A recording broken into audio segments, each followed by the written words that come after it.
And this is the second day of our 3-day series. The theme for today is Agrobiodiversity and Smallholder Resilience. For those who just joined in today, I would like to explain again that this forum is organized by UNEP together with Global Alliance for the Future of Food, ECMOD, IFAD, IFPRI, and UN Women. Before we start today's session, let me spend a couple of minutes to recap what happened yesterday. Of course, this is in a very, very abbreviated way. And yesterday's theme was poverty alleviation, food and nutrition security. There were 1 keynote speaker and in total 9 panelists across Asian, Pacific, and African regions. The keynote speaker gave comprehensive update on the global scale of COVID-19 and food security, while the panelists presented about their country, region, and case with agriculture-based economy, where the vast majority of population, and particularly women, dependent on agriculture, and also discussed how COVID-19 and climate change have impacted the economy and households, and what have been done to address this double crisis, and some suggestions. And it was evident that food security is linked to other major aspects, including economic growth, conflicts, and climate change. It is also clearly evident that there are gendered impacts of COVID-19 climate change, with women and girls were in much less favored situation, as we see now. But it was encouraging to learn during the sessions that there have been a number of complementary interventions happening in the global south to address the dual crisis of COVID-19 climate change, and covering policies, farm level, and economic mechanisms. In particularly, the keynote speakers and almost all the panelists highlighted that digital technology, i.e. e-commerce, ICT, and solutions, is an important innovation to address the crisis. And during yesterday's discussion, I didn't have time to explain, but in fact, in China, there has been some good technologies done in its point. And I see there's opportunity and the probability for South-South cooperation, especially on this aspect. And during the sessions, in many presentations, it was emphasized investment in women also will effectively benefit food and nutrition security at household levels. And also multilateral and multi-sectoral and multi-level collaborations and integrated approaches are stressed as fundamental for addressing these multiple crises. At last, but never the least, it's the core, the objective of this forum is that it was highlighted that South-South cooperation is also an opportunity for way forward, not only on food systems, but also other natural resources and environmental related challenges. So those were my very brief recap of yesterday's discussions. And now let me request our tech team to show a video message by our director, Susan Gardner, who is the director of Ecosystem Division of UNEP, to kickstart of today's sessions. Could we get the support from our tech team to show the video? Thank you for this opportunity to share some remarks on behalf of UNEP. We're approaching the end of a year that was not at all the way that any of us had anticipated. It's a year in which being hit by a global pandemic changed the way we work and live. And it's a year in which the fact that our own health is interlinked with that of our planet was given new salience. Our executive director, Inger Anderson, said that COVID is nature sending us a signal. And it reads like an SOS signal for the human enterprise, bringing into sharp focus the need to live within the planet's means. Our food is at the center of this, because there's no way we can respond to nature's SOS signal without changing the way it's produced and consumed. Our food is responsible for 70% of water withdrawals and 38% of the use of ice-free land. They're a big driver, we know, in deforestation, and as a consequence, it's estimated that food's responsible for about 60% of the loss of biodiversity that we're currently experiencing. And while chemicals and fertilizers are harming our ecosystems at massive scales, we know now that this is not sustainable and that we urgently need to fundamentally transform our food systems, and this is something that is within our power. Because just as the pandemic has shown us how inextricably linked we are with nature, it's also shown us that we have an enormous capacity to change, and that in fact we can alter our ways when we have to. As we set out to radically change the way our food is produced, processed, distributed, consumed, it's imperative also that we do not forget about the smallholder farmers. Globally, they number 500 million, and more than 2 billion people depend on them for livelihoods. In Asia and sub-Saharan Africa, they produce approximately 80% of the food that is produced. Any meaningful transformation in our food systems must ensure that these stewards of the land are given the tools they need to be able to make environmentally sound choices. For UNEP, this means promoting and supporting initiatives such as that's in the Indian province of Andhra Pradesh, which aims to have 6 million farms and farmers transition to 100% chemical-free agriculture by just 2024. It also means using our voice at UNEP to again and again remind the world about the clear link between the way our food is produced, the influence that we have as consumers, and the current state of the environment. Going forward, we'll do this at the 5th UN Environment Assembly, at the CBD COP, and at the Food Systems Summit. Because how we produce and consume our food is much more than what we put on our plate. It's about the future of our planet. Thank you.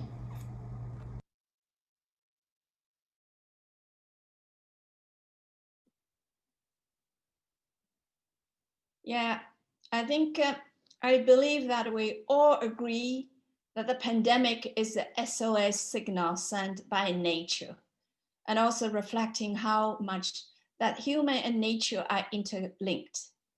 It urges us changing the way we produce, process, distribute, and consume the food. But where smallholders play a very significant role in the process. And they are the drivers for making this food system transformation, I believe. So without overdue, let me introduce our keynote speaker of the day, Dr. Bernadette Resurrección, and she's an associate professor and Queen's National Scholar.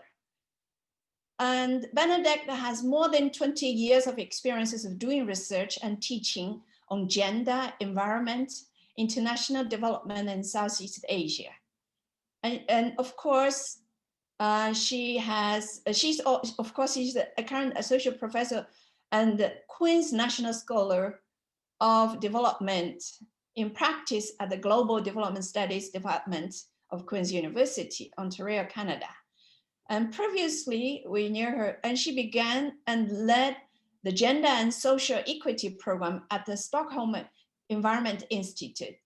She led awarded the project on gender in climate adaptation, water stresses in peri-urban Southeast Asian, mobility and disasters in the Philippines coastal area, and the Mekong Research Fellowship Program on water governance, among others.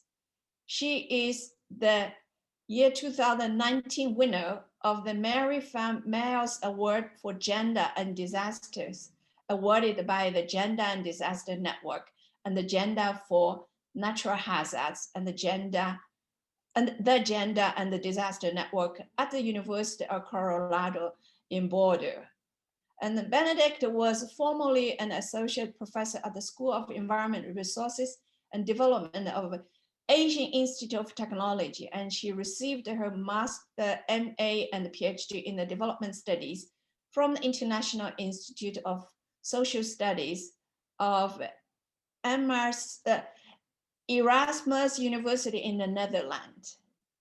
And now let me just give the floor to Bernadette. And now the floor is yours, Bernadette. Thank you very much, Linxiu, and good morning to all of you. Greetings from Queen's University in increasingly cold Ontario, Kingston, Ontario in Canada.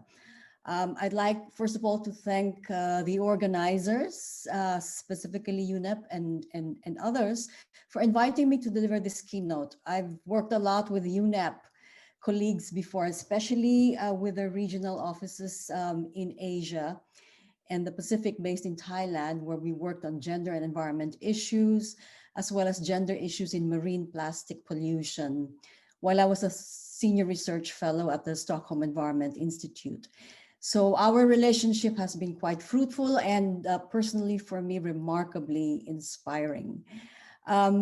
Food security, the topic of this event, is personally an important topic for me, having done research on gender and ethnicity in the context of smallholder agriculture and agroforestry systems many years ago in the northern parts of the Philippines where many indigenous peoples live. Since then, I've been focusing my research on the general area of sustainable rural livelihoods and continue to study how these livelihoods change given the current challenges of climate change, disasters, environmental degradation, and growing urbanization. As a response to these challenges, I have seen that people may diversify or perhaps altogether abandon their livelihoods, which sometimes may lead to further immiseration, or alternatively, they undertake multiple livelihoods that may require more intensive and heightened mobility, stretching people's time and adding to their already burdensome multiple workloads, both productive and reproductive. This places greater pressure on their food security and resources as well, since food may not be readily available due to land, forest, and water degradation, and more uncertainty due to intensifying disasters. In more recent years, I've had the privilege to do similar research in other parts of Southeast Asia, and let me share with you a few examples. I have written earlier about how state actors and local elites in Cambodia, in Lao PDR, Myanmar, Thailand, Philippines, Indonesia, and Vietnam have transacted the lease of huge land concessions with foreign and domestic public and private firms. For instance, the governments of Thailand and Vietnam have also transacted big projects such as hydropower and the lease of concessions for rubber plantations with Cambodia and Laos. Additionally, the agro-fuels boom in that part of the world, Southeast Asia, is being driven by rising global, regional, and domestic demand for bioenergy and other uses, which in turn compete with traditional food crops, induce encroachment on so-called marginal lands where women's food and garden crops are usually cultivated, and they threaten to pollute soil and water sources. The expansion, for instance, of ethanol production in Thailand and oil palm in Indonesia is expected to have serious impact on water quality, especially near their processing facilities. Vast acreage of land has been converted to produce what they call to be flex crops, or those crops with multiple uses across food, feed, fuel and industrial complexes. For example, crops like sugarcane, palm oil, maize, and soya. Other major commodities, for example, rice, wheat, and other cash crops, and industrial materials such as rubber.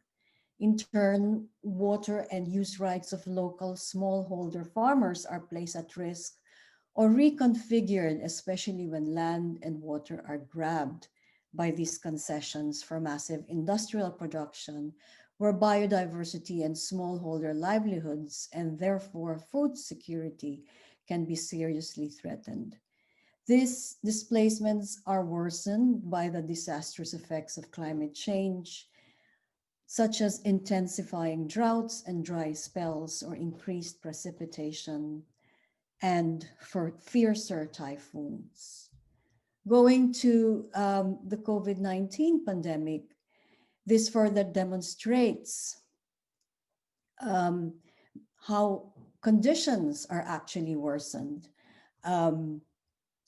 This demonstrates to us the effects, for instance, of biodiversity loss, deforestation, and extractive activities such as mining and massive road building, sale of live wild animals that can all inevitably spin off to create new viruses, as many current reports have now been showing us. And I quote, for instance, from one report, "We invade tropical forests and other wild landscapes, which harbor so many species of animals and plants. And within those creatures, so many unknown viruses. We cut the trees, we kill the animals or cage them and send them to markets. We disrupt ecosystems and we shake viruses loose from their natural hosts. When that happens, they need a new host. Often we, humans, are it." Protecting the dignity, land, and human rights of indigenous peoples who occupy much of the Earth's forested areas is also the best way to keep forests standing, which in turn reduces global warming and biodiversity loss, suggests one study. Continued marginalization and exploitation of human and non-human groups also show us that pandemics not only produced differentiated and unequal effects, as has been demonstrated worldwide, but that deep and widespread inequality may actually also cause pandemics, since inequality also drives further exploitation of non-human resources and species. Going back to food security, accounts from the FAO has recently shown us that despite some improvements since the 1980s and the 1990s, world hunger increased from 2015 to 2015. Globally, 795 million suffer from hunger, 2 billion suffer from malnutrition, and increasing numbers suffer the diseases of globalization, including obesity and type 2 diabetes. Yet, hunger and malnourishment do not result from global food shortages, as the world produces 4,600 calories per person of edible food harvest, enough to feed 12 to 14 billion people. Scholars therefore argue that the global food crisis should therefore be analyzed through the perspective or the prism of distribution patterns. Most of the hungry and malnourished live in countries that are actually net food exporters. 80% of the undernourished reside in developing countries that produce over 70% of global food supply. 70% of the hungry are themselves small farmers and agricultural laborers. Women, indigenous peoples, and children are particularly vulnerable. Through the years, I have thus come to realize that all these crises that I have just mentioned in food systems, that of food insecurity, insecure livelihoods, cultural disintegration, and displacements and mobility are actually all intrinsically interconnected. More and more scholars conclude that the food system crisis largely results from a globalizing modern industrial food system, increasingly consolidated through transnational corporatization and massive extractive and industrial activities and financialization. The work, for instance, of scholars like Figueroa, Thomas, and Aguilera describe this phenomenon more eloquently, and I will quote from their work. This predominantly capitalist and state-sponsored system is characterized by concentrated ownership coupled with overproduction of poor nutritional quality foodstuffs through unsustainable energy and resource-intensive industrial methods with devastating environmental, climate, and health effects, added to grossly unequal misdistribution perpetuating food injustice. For over 5 centuries of colonialism, modernization, and globalization, this increasingly dominant food system has destroyed and displaced small-scale producers. These small farmers and land defenders have relied on more sustainable and equitable models of indigenous, smallholder, and subsistence agriculture, agroforestry, aquaculture, gathering, fishing, and hunting. They are commons-based. These alternatives are often rooted in non-anthropocentric cosmologies, agroecological farming methods that are less androcentric or male-centered in terms of land tenure, and generally congenial relations to non-human nature. Yet they've been increasingly displaced by modern natural resource management and industrial food production, both reliant on technocratic, urban-centric, market-driven, and corporate bureaucratic structures, which perpetrate human and ecological dislocation. This food system propagates environmental degradation, climate change, biodiversity and agrobiodiversity loss, health problems, cultural erosion, and mass displacement, forced migration from rural to urban areas across the global south and to the north. Consequently, its structural violence reinforces other crises. What we now therefore see before us is an unfolding crisis of care. Making care central to our work begins with the notion of the interconnectivity between people, nature, and non-human beings, or what Victoria Lawson, the sociologist, says or calls a social ontology of connection. We need to reinforce that connection, foregrounding relationships of mutuality and trust that goes beyond defining care as uniquely and essentially a feminine or maternal trait, or solely the responsibility of women, but everybody's joint responsibility. There is need to explicitly re-include ecologies and non-human in our relations of care. We need to recognize the structural and historical relationships that produce disease in the first place, hunger, poverty, environmental decline, and disasters. Or more broadly, we really need an ethics of care. An ethics of care brings into question prevailing principles of individualism and of society organized exclusively around principles of efficiency, competition, and a right price for everything. And with this, a questioning of productivity and economic growth as the main values that drive our current endeavors.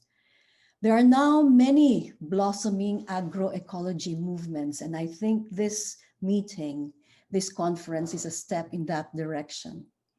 Agroecology movements that actually enable people, women and men, and non-binary beings to steward natural biodiversity that promotes food security and sovereignty, We must build on and learn from them. They not only engage in agrobiodiversity as a technical or alternative practice, but, and I quote, they produce food that fosters agrobiodiversity, polycultures, closed metabolic cycles, and ecosystem restoration, coupled with labor and decision-making based on communality, reciprocity, consensus, equity, and intersectional social justice. It addresses biodiversity loss by relying on complex polycultures that nurture complementary interactions between myriad species and ecosystems. It tackles the climate crisis by revitalizing agrobiodiverse ecosystems that stop the climate-related damages of monocrop industrial agriculture and which constitute carbon sinks. It confronts the inequality crisis by enabling dispossessed peoples, peasants, indigenous peoples, women, fisherfolk, landless rural populations to recover livelihoods and ensure viable futures for their communities, starting with land sovereignty. Many of these growing movements we can learn from, and they radiate from the struggles of indigenous peoples in many places across the globe, such as, for instance, notable examples from Latin America and Asian countries. We need to see the value and to learn the value of what they do as they attempt to realize that other worlds are also possible. To end, I leave you with a few messages from what I just said. The crisis, climate change, COVID-19 disasters are interconnected and they are not natural. They are human-induced and they result from the extraction of both nature and human labor, including women's care and reproductive labor. We need to change our ways of relating with nature and with each other, from being non-exploitative to relations governed by a strong and deep sense and ethics of care. Practicing and sustaining agrobiodiversity is not just a technical practice or a coping strategy in the face of crisis and disasters. The core idea of this practice is maintaining traditional agroecosystems that respects indigenous ways of living with non-human nature. Social justice, respect, and care should be at the front and center of any effort to sustain agrobiodiversity, resilience, and food security. Thank you very much.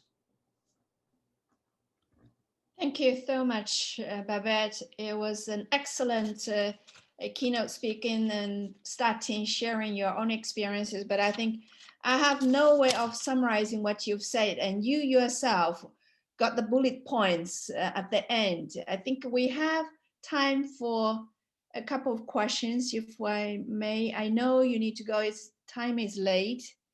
There was, anybody has a question or somehow? Yeah. But I do have a request to you. Would you mind you share with us your note later on, because there are people asking about that, because you have brilliant points, what you were saying, you know, just to how the nature and human should be revitalizing the healthy relationship, including agrobiodiversity, and you also led that agroecology movement is one of the ways moving forward. I think those are very good points.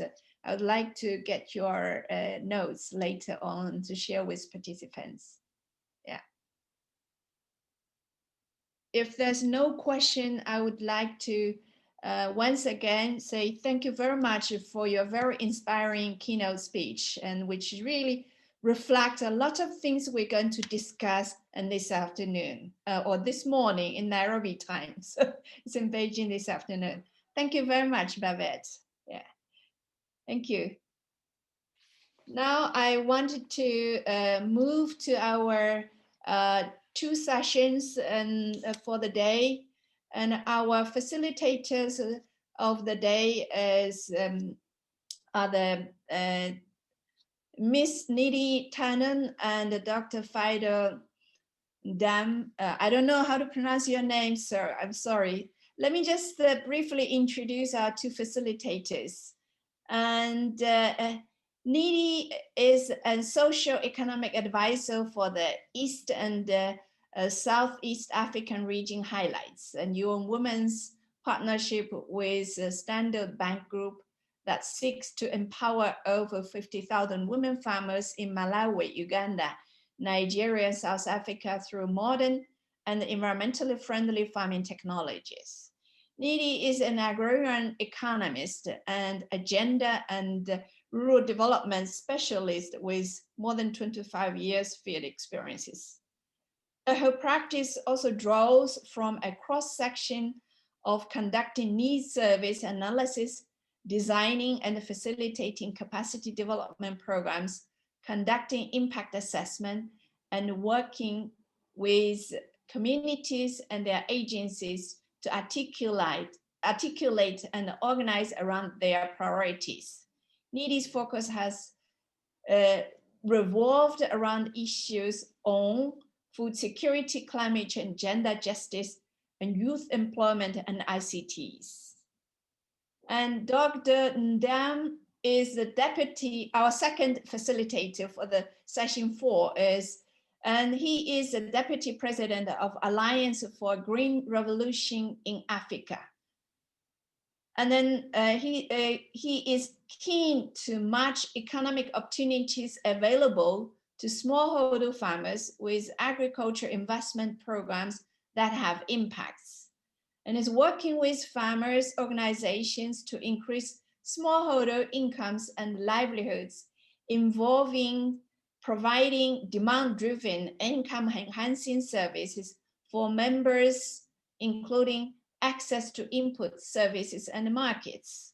And he holds a PhD in sociology with a focus on rural development from Wageningen University, Agriculture University, and MSc degree in agriculture economics from Michigan State University. Of course, he brings with him more than 25 years' experience of agriculture and economic development policies and the programs.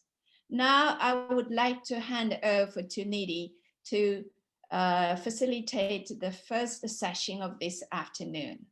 Nidhi, the floor is yours. Thank you very much, Linxiu. It really is an honor to be here. And I am also based in Toronto, Ontario. So I know that Bernadette and I are struggling with the late hour. It's an honor to be here. This is a very serious subject matter. If there's anything that COVID has shown us, it is that the essential workers are the ones at the front line of delivering care. And as Bernadette was saying, the care economy is not just a cradle to grave, human to human care. It is very much about care and stewardship of the planet. Because if we do not care for this planet, the planet cannot care for us. I found Professor Resurrección's summary echoing and ricocheting throughout the African continent, where our government and our political leaders are held ransom to the legacy of our recent histories. So we too face,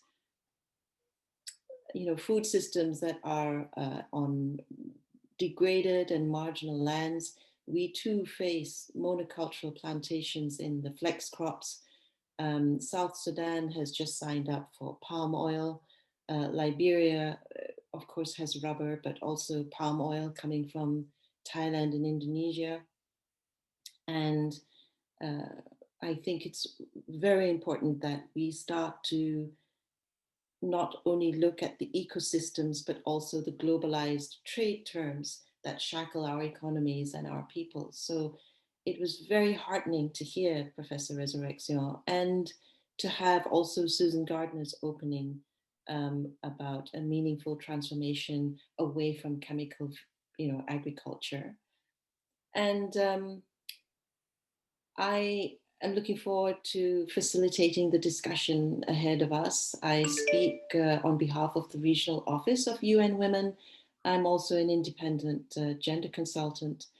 And one of the things that UN Women recognizes is that while women are vulnerable to risks, they are as well absolutely vital to recovery, vital to recovery.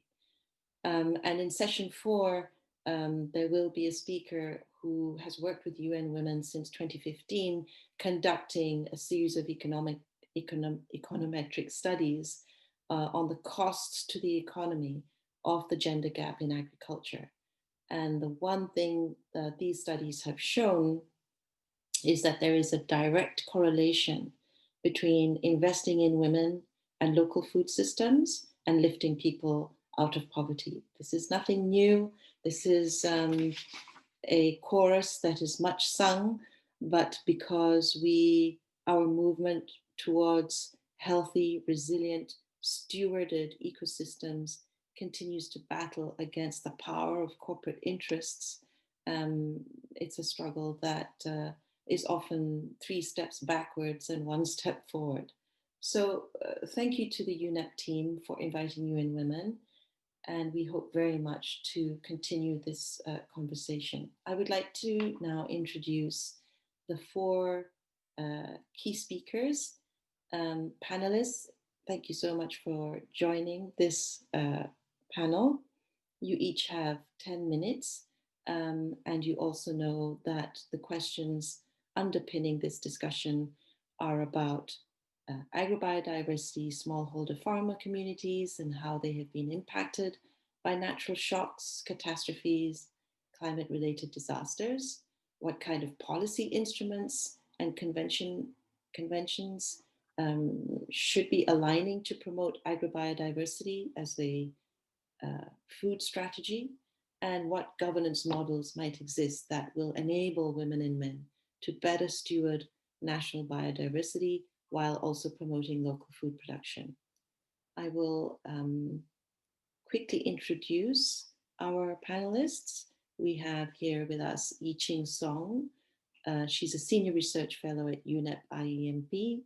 Prior to this position, she was a senior researcher and program leader in the Center for Chinese Agricultural Policy since 2000. Her research focuses on sustainable agriculture, food systems, and sustainable rural livelihoods in the context of socioeconomic and climate changes, covering a range of several related areas like biodiversity, traditional knowledge, and related genetic resources, seed and food security and poverty. This is absolutely crucial for our discussion. Chris Panerio from the Philippines is the national coordinator of Masipag.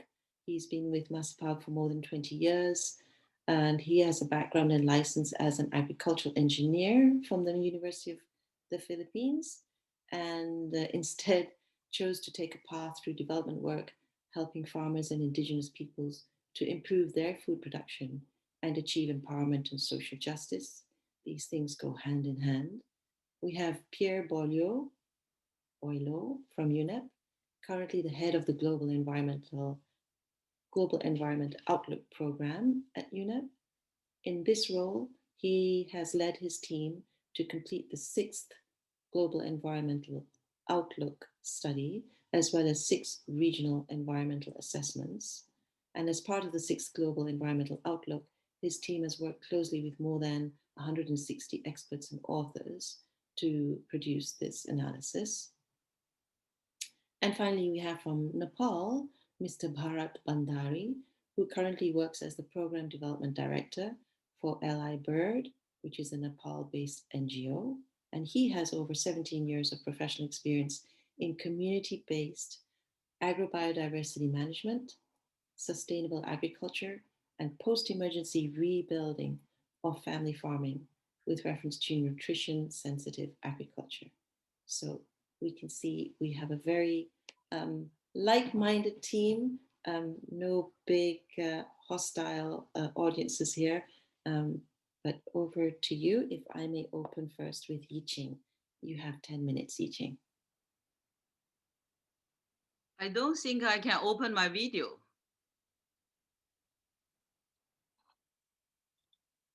Ah. My video is blocked by the organizer, I think. Oops, Organizers, are you able to step in? No. can the tech team show the slides and you talk? Is that the way we compromise? Ichi? Okay. Yeah. Could we seek Okay help now? from? Oh yes, now you're back. Yeah. Yeah.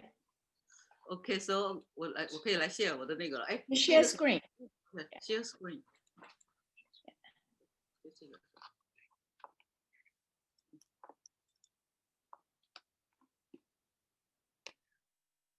It's okay?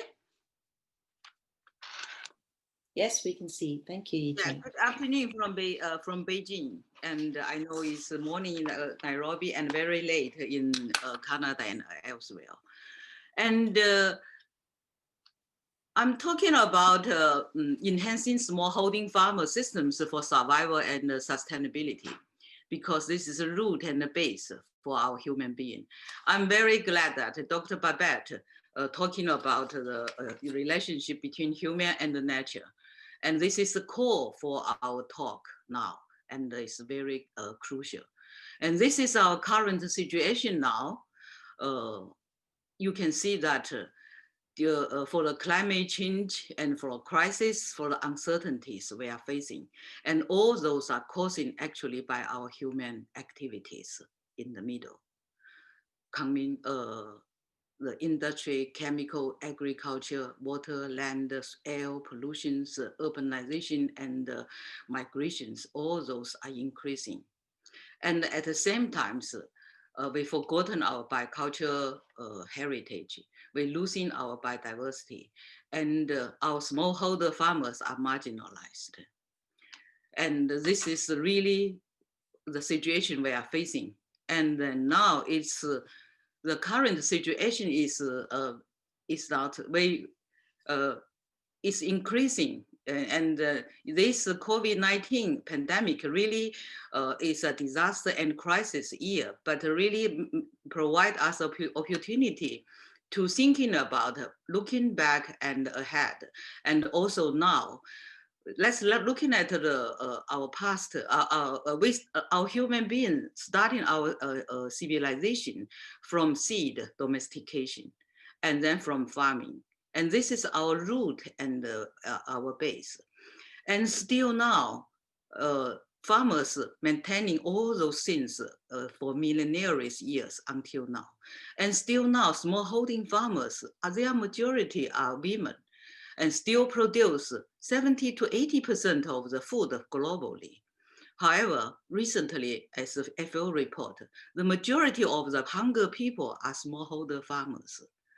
And 50% are smallholding farmers and 20% are landless. So how should it be this situation like this? This is really a sad story for us. And for sadly that the current trend is continue. We still continue losing agrobiodiversity, and the farmer seed system are marginalized, damaged. Increasingly, uniformity are continue increasing and losing vitality and resilience.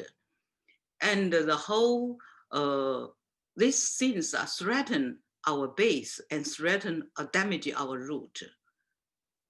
So those things are caused by, so the following items, you can see that forced by some of the so-called modern chemical industry, modern breedings. Some are highlight, high scientists really end up with great negative impact on our biodiversity and damage our root. Fortunately that this is still great biological diversity is still maintaining there, but mainly in the global south. And the very good news that we still have our smallholding farmers. They are holding up our food security and the seed security in a very difficult way. In their diversity livelihood in adaptation to the to all the change and crisis at the grassroots. They are doing this every day. Okay, of course, those situations are really cause the big concern at the international level and the national level. And then FAO calls for immediate action for key priority areas, including boost smallholder resilience for recovering and trigger food system transformations. Why? So far we should know why, but we should know more about how. So actually, FAO repeatedly emphasized about the importance of a food system, of the seed systems and the farmers' seed systems, and the agrobiodiversity and the farmers' seed in the field now. In February this year, in Rome, in the open and COP working meetings, UNEP also made joint submissions with BI and CEAT, and send revision for the zero draft for the COP 15, the CBD COP 15, and the target on the improvement of the seed system and the food system transition. And luckily that Chinese government also made effort to protect crop germplasm resources. In the beginning of this year, the first time the state councils issue strengthening the protection and utilization of agriculture germplasm resources is the first time called this as a public welfare strategic long-term positioning this kind of task. So seed is really the very crucial part. It's everything all start with seed. So we need to realize that. Okay, here, since I'm here, I would like to present something about how, because we've talked a lot about why and this what, but we really need to collaborate and co-action. We need urgent action now. This is the priority South-South collaboration project supported by China Academy of Science in Himalaya areas. We're also working with organization from Peru. So we call it from Himalaya to Andes. But the focus of our sub-project is more on the bioculture heritage. And for the bioculture here, we mean that biodiversity and the culture, they are in close linked, related to the diversified livelihood, to indigenous communities' wisdoms and their traditional knowledge, the whole value systems, even their spiritual world. So it's not only one sense, it's the technical part, it's the whole systems we try to use. And for doing that, first of all, we need to recognize and support biocultural heritage and linking this with scientific systems. We don't say that traditional knowledge and the biocultural heritage is perfect itself. It's in the evolution process. It need to link in with scientific knowledge and working together, making the complementary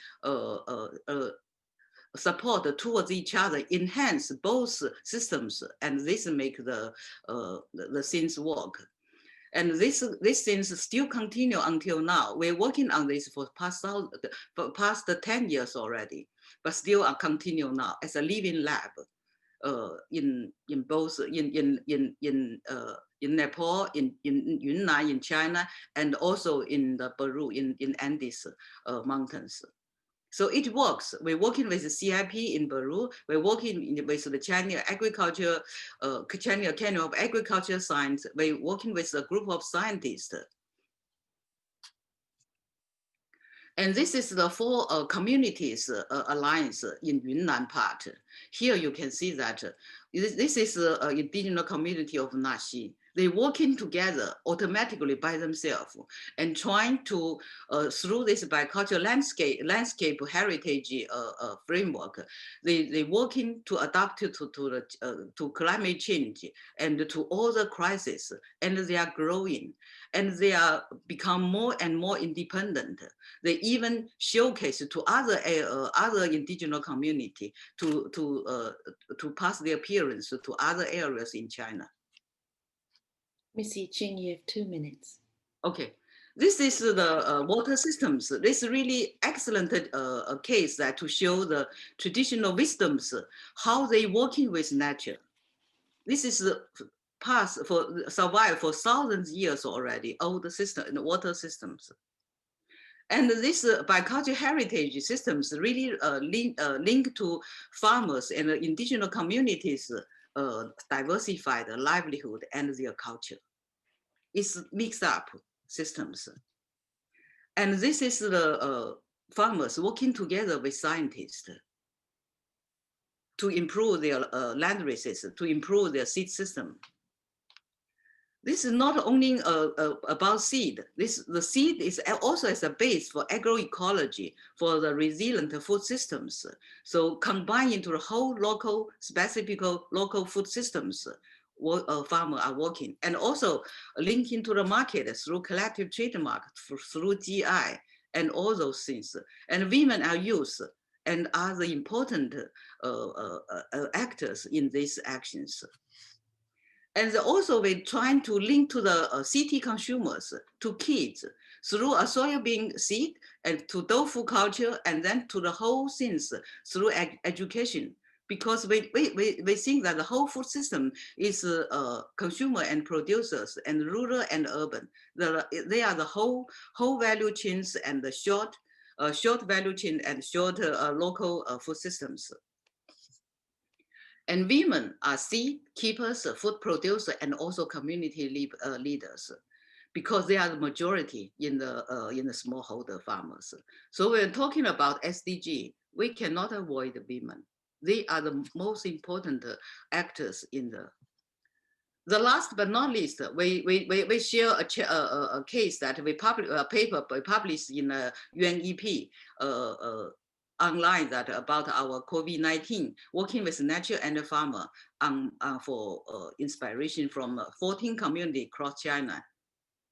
So those are some pictures about how they sow in their seed, keep their seed, sow in their seed, and now they end up with bumping harvesting this year. But they have to rely on their own seed system. So this is come to the conclusion. Action proved to be effective in our communities.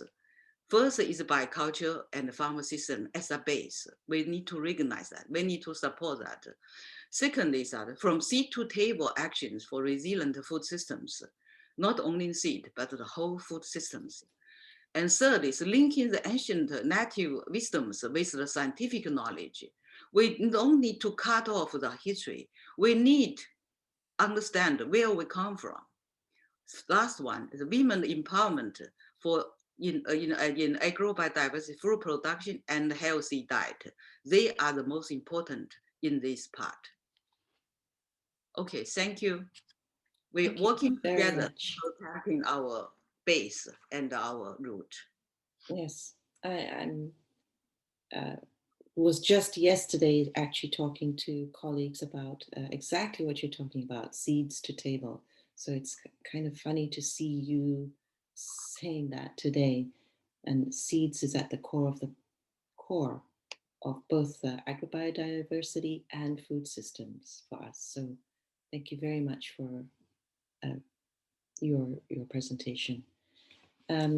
Without losing too much time, let's move then to Mr. Chris Panerio.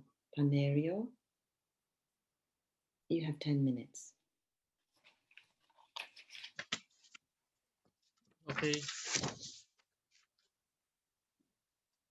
Good morning, everybody. Good morning. Yeah, I will just share my slide.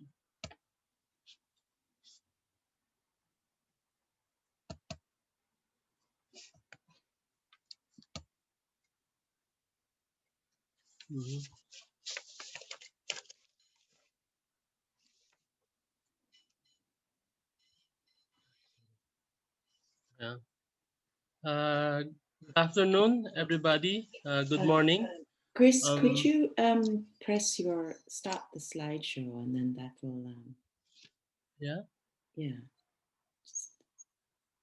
because what we're seeing is the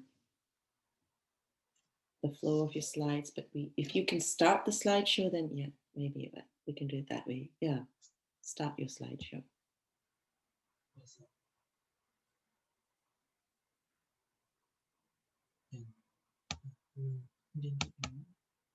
I'm going to start. It's this orange thing on the top. No, it's black actually. All right, well, we can continue this way. That's okay. You can see the slide now. Yeah. Yes, good morning, good afternoon, everybody. I'm Chris Panerio from Masipag, from the Philippines. The problems of farmers are myriad and complex. Even before the viral pandemic, age-old problems of land reform in the Philippines remains elusive as ever, as 7 out of 10 farmers are landless. Added to this is the agricultural policy of the government that seems to favor corporate agriculture that negatively impacts the lives and livelihood of farmers. Rice liberalization law, for example, has deprived rice farmers in the Philippines of more than $1.2 billion in unrealized income as rice traders opted to buy imported rice from other countries. As our farmers confront extreme weather events brought about by climate change, they also have to contend with corporate land grabs, mining, and industrial plantations. With the ushering of the so-called Fourth Industrial Revolution, while we should embrace those technologies that serve humanity, we should also be cautious with those that may deprive farmers of their livelihood, as farmers and farming will be overtaken by technologies that are usually controlled by big corporations. The technologies that will be deployed will include artificial intelligence, robotics, Internet of Things, synthetic biology, 3D printing, quantum computing, and GMOs. And other technologies that will enable corporations to produce food-like materials without farmers. It looks, smells, and tastes like food, but it's not food as we know it. However, all is not lost, as more and more people, especially the farmers and consumers, have a clear choice. People-led agroecology implementation. People-led agroecology implementation is happening not only in the country, but at the global scale. The more than 3 decades of Masipag program implementation attest to this. And the viral pandemic, as experienced by Masipag farmers, is further proof that it can be done. Our farmers were able to ensure their families' food security while still able to produce surplus food for local processing and marketing even during the lockdown.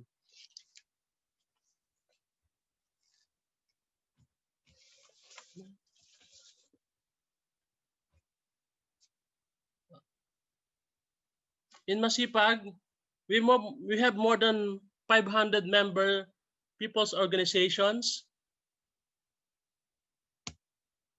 I cannot share this.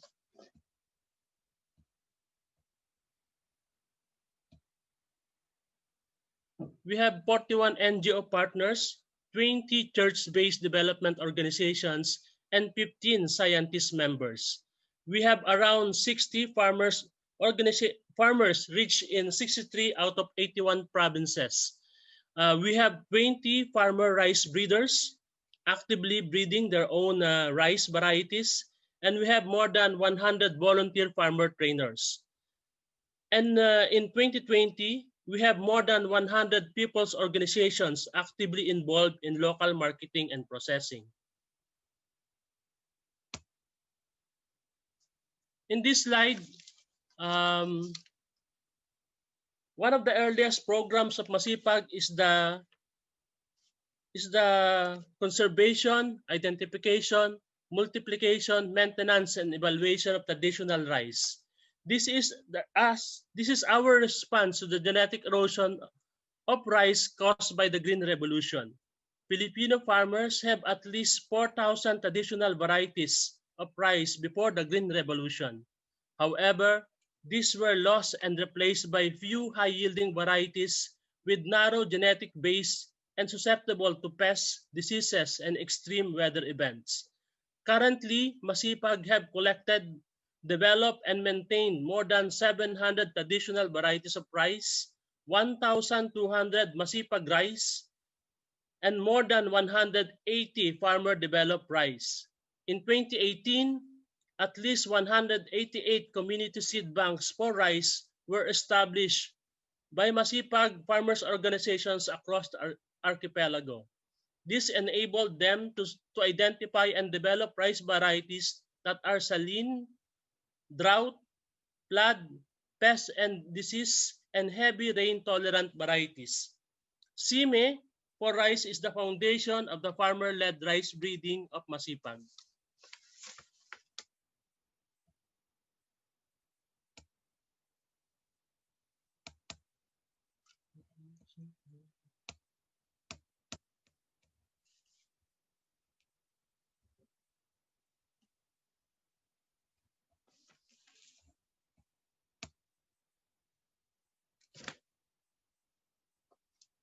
Considering that Masipag wanted to develop and further strengthen the animal raising component of farm diversification of our corn farmers, Masipag has also embarked on CIME and breeding of our traditional corn varieties. It is also a better alternative to GM corn production, which has driven more corn farmers into debt, while causing massive soil erosion in our upland areas due to the use of glyphosate. Glyphosate has contributed to the siltation of our river systems, which in turn exacerbated the floodings. We have only to think of what happened in Cagayan Valley during the aftermath of the 5 typhoons that hit mostly Luzon, successively in 5 weeks, or 1 typhoon per week. One of the 5 typhoons is a category 5 typhoon or a super typhoon. In this slide, during the lockdown, this is a further indication of Masipag farmers' resiliency because of their implementation of agroecology. Many of our farmers continuously sell their surplus diverse agricultural products in time of the lockdowns at prices comparable and sometimes even lower than the prevailing market price. Women organizations and women members of farmer organization members of Masipag were able to process and market numerous products to nearby schools and local community. In this slide, we can see that surplus income and freedom from debt from high cost of conventional inputs in their main crop made possible for a diverse and integrated farm production. With maximization of the temporal and spatial farm spaces and family labor, farmers were able to increase food and income availability while mitigating and adapting to climate change. With climate change and unpredictable weather market behavior, Masipag farmers became resilient with the practice of diversified and integrated farming system.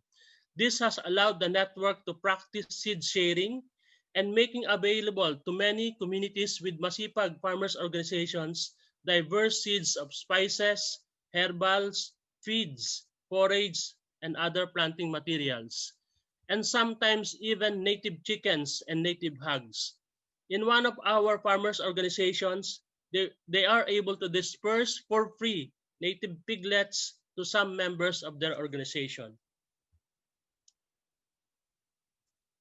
The promotion of the diversified and integrated farming system of Masipag resulted in the creation of surplus. Thus, as of this year, 2020, more than 100 farmers' organizations of the network are already processing and marketing their products.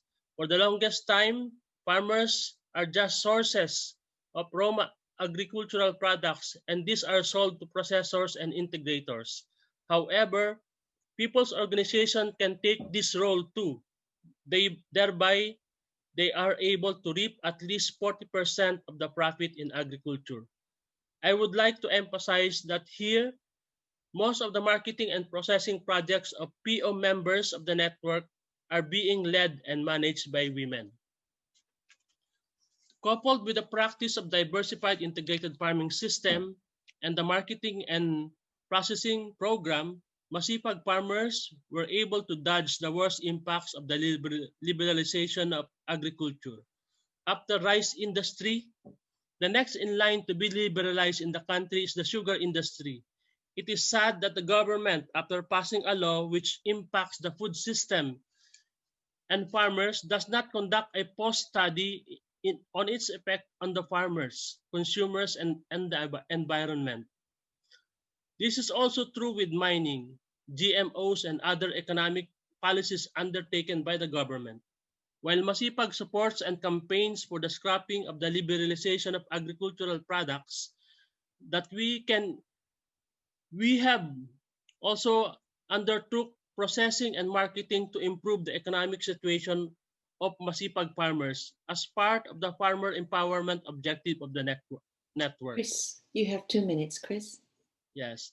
Marketing and processing of their products have become a source of livelihood of our POs, so that even during the lockdown, they have proceeded with these activities. Some of their products have become part of the relief package of some NGOs that bought them during the lockdown and aftermath of typhoon. So to conclude, it's very important that people's organizations are able to push through to control the seed and develop those seeds through farmer-led breeding, and then process and market the finished products coming from these agricultural products. Thank you very much. Thank you very much, Chris.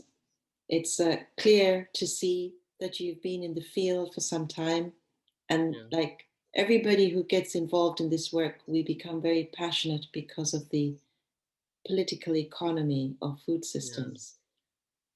Yes. And so one of the questions that hopefully we will discuss is how we hold governments to account for their political decisions that continue against our people. So thank you so much for that, Chris. We will come back to you hopefully in the discussion. May I invite Pierre Boileau, please, to share your perspectives with us. Thank you, Needy. Can you hear me all right? Yes, we can. Okay. I'll just share my slides. If everybody can see. Yes. My perspective is going to be a little bit broader. I'm responsible for producing the Global Environment Outlook at UNEP, and I'm going to look at the findings of on the environmental and health impacts of food systems globally. So this will hopefully give us a little bit of a global perspective. The regional presentations have been super interesting so far. So I'll just move to the look at several recent assessments that have been produced from the Intergovernmental Panel on Climate Change, their special report on climate change and land. The World Resources Institute also created a Sustainable Food Future publication, which looks at how we can transition to a much more sustainable food system globally. The Intergovernmental Platform on Biodiversity and Ecosystem Services has also looked at land degradation and restoration related to the food system. Of course, the UN Convention to Combat Desertification also has produced its Global Land Outlook and is producing a second version coming up. And then most recently, the Worldwide Fund for Nature has produced the Living Planet Report 2020, which looks at the impacts of the food system on global biodiversity. The challenges that we face are threefold right now, is that we have globally a shrinking land resource and water resource because of climate change, the impacts of climate change and desertification, land degradation over time. And that means that there is less land to grow food on. There are a lot of industrial uses of land and other types of demands for land that are making it very, very difficult for us to grow more food. Right now, 50% of habitable land is used for food production. We also have health and environmental impacts due to unmanaged use of chemicals and pharmaceuticals. mostly in the farming practice of farming livestock. 77% of all agricultural land is globally is used for meat production. And we also waste an awful lot of food. Globally, about a third of food is wasted. 56% of that is in developed countries, 44% in developing countries. Of course, the food is wasted at very different stages. In developing countries, it's mainly wasted at the production and handling and transport stages, whereas in developed countries, it's wasted at the consumption stage. We have quite an interesting dynamic globally. To 2050, we will have about 10 billion people on the planet, so we need to produce about 50% more food. We'll have older people living in richer countries and younger people in poorer countries. The dynamics of that demographic shift will create more demand for economic development to eradicate poverty and end hunger, but of course that also increases consumption and extraction of resources. So with that 50% more food, we will obviously need to have some sort of technological change to improve agricultural productivity, but we expect that that could create, if we're not careful, more waste and toxins in the food production system. And of course, there's always the challenge of climate change. Climate change, we are already seeing a global average increase of 1 degree Celsius in global temperature. That leads to sea level rise, more frequent droughts, and more severe weather events. The IPCC's land report looked at temperature over land. Although we have seen an average increase of 1 degree Celsius globally, over land, the temperature increase has actually been higher. It's now at 1.5 degrees Celsius, which creates obviously lots more desertification, more land degradation. Globally, 52% of agricultural land is considered degraded. That is mostly from soil erosion, which is estimated to be between 10 and 100 times higher than the soil formation rate right now. So we are losing soils, which will make growing food an awful lot more difficult in the future. There are a number of other environmental impacts that we have to be concerned about. Globally, the food system leads to 80% of global deforestation. It produces about 29% of global greenhouse gas emissions. As Susan Gardner said, it consumes 70% of global fresh water. And on biodiversity, it actually contributes to 70% of biodiversity loss on land and 50% of biodiversity loss in freshwater ecosystems. So the global food system really has an enormous environmental impact at the moment, and we really need to look at ways of transitioning the food system to something that is much more environmentally sustainable. First, we can look at food waste. As I said, 1/3 of edible food is wasted. That's about 24% of all calories consumed globally, and about 750 billion to $1 trillion lost each year. Food losses and waste used about 28% of the world's agricultural land. So if we actually looked at reducing food waste, we could significantly improve the amount of land available for growing food. It also produced about 4.4 gigatons of CO2 equivalent, or about 10% of total greenhouse gas emissions. So we're producing an awful lot of greenhouse gas emissions, but no food associated with that. If the waste cannot be reduced, we can look at other ways of actually dealing with the food waste through compost, liquid fertilizers, or biogas treatment facilities. But if we can reduce the waste, this will allow us to have more land, fewer greenhouse gas emissions, and a much more sustainable agricultural system. The second is how we get our protein in the food system. Right now, globally, about 60% of our protein comes from plant-based sources. 40% of it comes from animal-based sources. Animal-based sources that produce the most greenhouse gas emissions and the greatest environmental impact are usually ruminant animals like cows and goats and sheep. These are the least efficient protein sources because they actually waste a lot of the energy in the feed that they consume to be able to produce the amount of meat that they produce. Eggs, milk, poultry, fish, pork are usually the most efficient sources of animal protein. They have very light greenhouse gas footprints and and can actually produce an awful lot more protein per kilogram of animal. But regionally, Western style diets are being adopted in a lot of different parts of the world, and these are produce almost double the land and produce double the greenhouse gas emissions compared to the global average. Of course, we also have to consider our oceans as part of our food system. Globally, the oceans fish provide nutrition to over 3 billion people. They provide 22% of their dietary protein. They obviously produce an awful lot of economic development as well. Sustainable fisheries do exist globally, but they are few and far between. Globally, we are overfishing our fish stocks, moving from about 10% of overfishing in 1975 to 33% in 2015. And we have a number of enforcement mechanisms that are not actually working very well globally to try and maintain our fisheries. We also have 8 million tons of plastic ending up in the oceans each year, and marine litter affects about 800 million coastal species due to ingestion and ghost fishing or dispersal by rafting. The environmental objectives that we're seeking to actually meet actually align very well with food security and nutrition objectives globally. We have 800 million people that are undernourished globally. 2 billion people suffer micronutrient deficiencies. 500 million people are obese or overweight due to overconsumption, saturated fats and processed foods.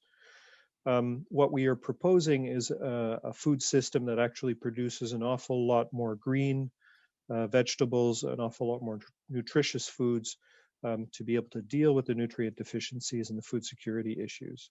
We have to do this by educating consumers to help them adopt less meat-intensive diets, and this will help us meet environmental and nutritional goals.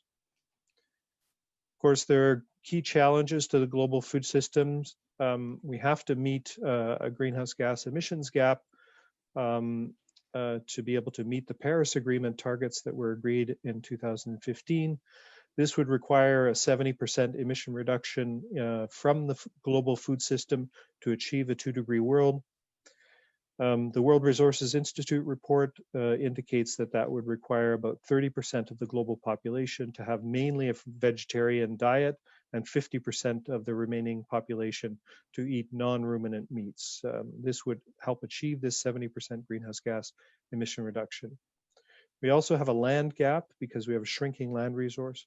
We really have to try and figure out a way to grow 50% more food to feed the 10 billion people on the planet in 2050, but by using no more land than we use today. That means that we have to look at significant efficiency improvements, and a lot of that will come from dietary changes because we will be able to grow crops that produce an awful lot more energy for global populations without having to consume meat.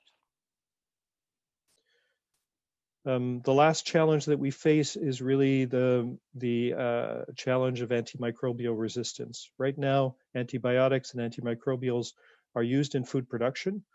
The World Health Organization has a significant program to educate people about antimicrobial resistance. This is potentially the major cause of death in 2050 and could be a pandemic in itself if we don't do something about antimicrobial resistance in the food system. Now, fortunately, antimicrobials and antibiotics are used mainly in the production of meat, so if we are actually changing our dietary needs, then we can move towards a more antimicrobial and antibiotic-free food system. As I said, we have these dual challenges. We have a challenge of growing need for food. We need to transform our food system so that it produces 50% more food by 2050, but reduce its environmental impact by 2/3. This globally would help us maintain our food system in a much more environmentally sustainable way, meet nutrition goals, and also food security goals. Pierre, As I you said, have 1 minute. Thank you very much. This could be achieved by reducing food waste significantly and also speaking clearly about the need for dietary changes to less meat-intensive diets. In conclusion, our global food system is central to sustainable development, not only environmentally sustainable development, but societal sustainable development. And it significantly affects everybody through its environmental and socioeconomic dynamics. Agriculture provides 30% of the global workforce. Smallholder farmers produce more than half of all global food calories, and 57 million people work in fisheries and aquaculture. To achieve our climate change goals, we have to reduce the greenhouse gas emissions from our food system. We have to reduce food waste, and society must adapt to less meat-intensive diets. And we need to think about this in a whole food systems approach to be able to address the agri-food system's environmental footprint and increase its overall efficiency and resilience. Thank you very much. Thank you very much, Pierre. It's good to know that there are these parallel global reports that are available for us, and that this all helps in the charge for the next decade on the UN decade for the restoration of ecosystems. And yes, the WHO warning about antimicrobial resistance is very, very key. And I was just struck when you were talking about the non-ruminant diet and thinking about our African countries that have such high arid zones where protein input is so reliant on small ruminant, and making that shift be very, very difficult. Anyway, thank you so much for that presentation. So our last panelist, but by no means our least, is Bharat Bandari. Mr. Bandari, the floor is yours. Good afternoon from Nepal. Do you hear me? Yes, we do. Yes. Okay. Thanks for this opportunity to talk on this important forum. So my topic is about building resilience livelihoods of smaller farmers through a sustainable management of agrobiodiversity, particularly in the context of Nepal. So I'll briefly touch upon the national context, importantly on the impact of COVID-19 in food and nutrition security. And then most of my experiences will be based on the community examples that the Leeward, where I'm affiliated, had demonstrated on agrobiodiversity conservation and management to support smallholder farming livelihoods and responding to crises.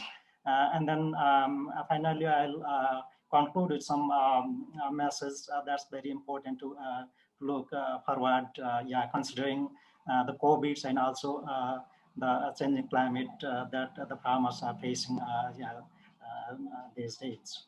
So most of my experience is based on the Nepal. So it's a very Himalayan country with large variability in terms of altitude, climate, and also the social culture. So majority of the farmers with whom we work are the smallholders. So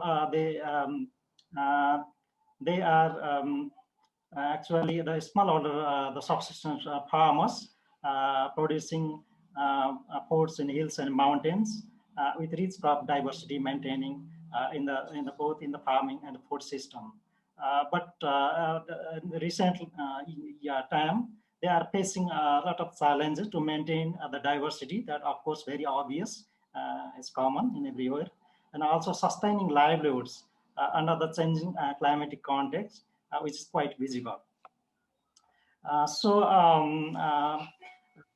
In this slide, I would like to shed some lights on the impact of the COVID-19 on the food and nutrition security. The recent study has indicated that there is a substantial increase in food commodity prices that's gone up to 27% across food groups, and it has serious implications on vulnerable populations, particularly those who are living in urban and peri-urban areas. That's the one, very clear, the findings.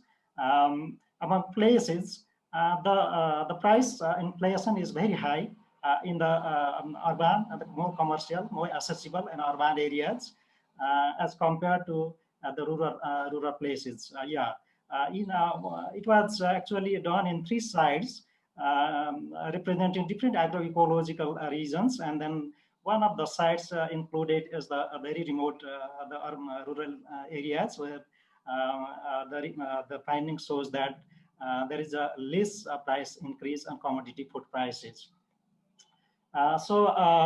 Actually, the findings is that the rural smallholders in the hills and mountains, they produce these foods using their own family labor, and then they use their own local resources, and also sales part of the foods actually is about 15 to 20% in the local market. So it's less impacted, in terms of price hike. But those the populations who are seriously facing and they have the high impact of this price inflation.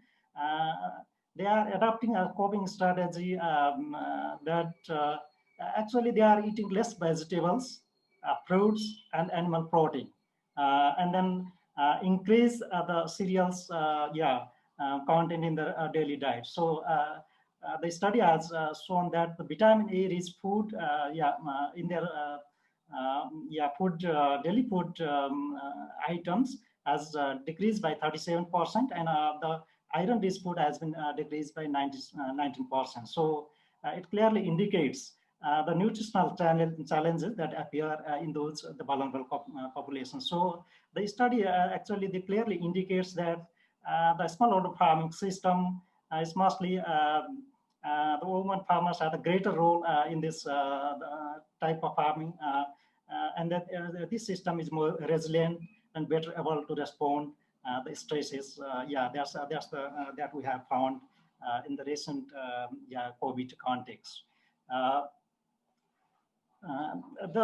Actually, our experiences, the access and availability of quality seeds is always a challenge for the major smallholder farmers in rural areas, because the farming system is very diverse, and then they need different type of different kind of seeds to plant in their different type of land parcel. But the commercial seed companies, they are able, they always look for the volume and the profit. So they are not able to supply, and the government doesn't have any mechanism to take care of it. So in such a situation, the community seed banks actually is found as a very good local solutions to provide the access to the agrobiodiversity, different kinds of seeds and planting materials that the farmers are directly able to access as per their need, and also helps to strengthen the local seed and the food system. So it is also an effective approach that we have found to empower the smallholders, particularly the women, because the many the women farmers are engaged in managing those community seed banks. Of course, these are the resource managers. They are managing the farm in most of the part, because the males are now going for the other kind of jobs, and they are not in the community. That's the situation. So in that case also, they have a major role in the management of the farms, and also managing the seeds at households and community level. So as you see in the maps, we are promoting 17 community seed banks that are located in many strategic places of Nepal. And then these community seed banks are actually conserving more than 1,200 accessions of different varieties. So that's very important, because there is no any other ways to access seeds of these farmers and the nose crop varieties other than these community seed banks. So they are actually producing nearly 250 tons of seeds annually, and providing access to about 10,000 smaller farmers. So they directly access seeds from these community seed banks. In addition to these community seed banks are actually promoting the farmer-seed enterprise and generating the income and also the local employment. That's of course both the full and part-time basis. The interesting facts here is these community seed banks are also providing contributing germ plants to the national gene banks for long-term conservation. So we are working with these community seed banks and the national gene banks to connect them so that there is a dynamic linkages of in situ and on-farm linkages. So it's very important to sustain and also make use of these crop and farmers varieties and loose crop resources that we have. At the time of crisis, actually, the farmers, mostly the smallholders and the women farmers, they always face challenges to access the seeds due to disruptions in the mobility, transportations, and the price hike. It's very usual. From our experiences of 2015 Nepal earthquake and also a recent COVID lockdown, these community seed banks are found the very effective local solutions to overcome some of these challenges to some extent. So in 2015 earthquake, actually the seed was very scarce because the households who are affected lost their seed stocks. And then the local market wasn't able to give supply seeds immediately. In that situation, too, some of the community seed banks who are that are located nearby this affected area, they immediately supplied the seeds to the farmers. So in recent the COVID lockdown period also, more than 3,000 farmers in rural areas, they directly benefited from accessing seeds during the period of lockdown, from March to May. So it was a very crucial time for planting the summer season crops. So actually, from these two case examples, the usefulness of the community seed banks has been realized by the governments, and then they are recently started supporting by integrating in their plans and policies. Mr. Bandari, you have 1 minute. Okay, I'll skip this one. Similarly, it's important to enhance and promote the farmers' varieties and loose crops that are nutrient dense, locally adapted, and climate resilient. So from that perspective also, our experiences says that this participated crop breeding improves the traits and productivity, and the registration will open up avenues for the community seed banks and the private sectors to create a business and develop local markets. So in Nepal, we are continuously working on it and able to register a number of farmers' varieties of different crops. Actually, this table shows the recently concluded unit GIA-funded project results. The local crop project, which we implemented jointly in Nepal by Leeward, National Gene Bank, and the Biodiversity International, focusing on 8 mountain crops. As you see, in 2015, when we started this project, actually these crop varieties were grown by very few households. When we improved, registered, and promoted the seed access through the community seed banks, then there is a big demand in the seeds in recent times. So this is the results of this project actually. So finally, actually, it's very important to note that there is a large potentiality of utilizing agrobiodiversity to improve food and nutrition of farmers. And the COVID-19 crisis reminded all of us actually to realize, advocate, and make the full efforts to support and incentivize. Actually, we need to incentivize the smaller farming systems so that we can achieve the sustainable food systems and build resilience. Thank you. Thank you very much for giving us a quick visit to Nepal. And it's very interesting to see that, in fact, as part of COVID recovery, participatory local seed banks played such a crucial role. So thank you, colleagues. That was a very rich panel. We have quite a large audience out there of about 100 plus people. So I would like to invite questions, comments for our panelists to respond to. There are questions in the chat box, Nidhi. Right. Are there any that you think we should be referring to now?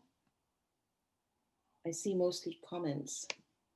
There were questions about, I think for Pierre, so if the global population is projected to increase by 30, why do we need to increase food production by 50%? That was, I guess this is a technical question. That's a good one for Pierre. And I'll add to that my other question about ruminants being a source of protein for so many mountain peoples. So Pierre, why don't you kick off with that? Sure. Question? Happy to answer that. Thank you. Great question.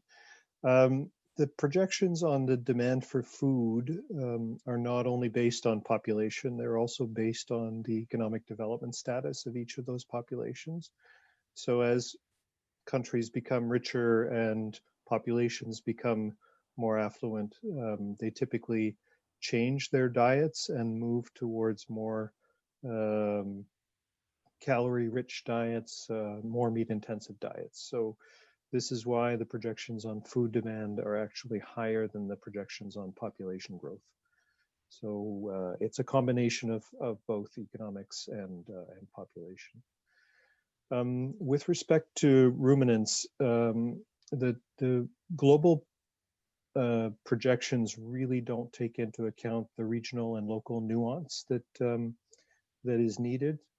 And so I would say that although the major environmental impacts and health impacts of food systems are coming from industrial food production, when we're talking about regions where industrial food production is really not part of the global, of the local or regional food system, then the environmental impacts typically drop dramatically. So when we speak about antimicrobial resistance, usually that's a situation where we're talking about industrial meat production. We're not talking about pastoralism or these types of things. So it really is very much a situation of industrial production needing to reduce its environmental impacts. Thank you. I see here a comment by Derege says, despite the importance of traditional agrobiodiversity in food security and resilience building, because of the increased population resulting in increased pressure, we see more people being forced to move into natural ecosystems. Would somebody care to reflect on that?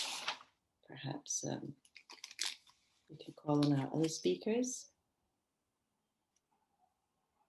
who might like to comment about pressure on land and people moving into natural ecosystems.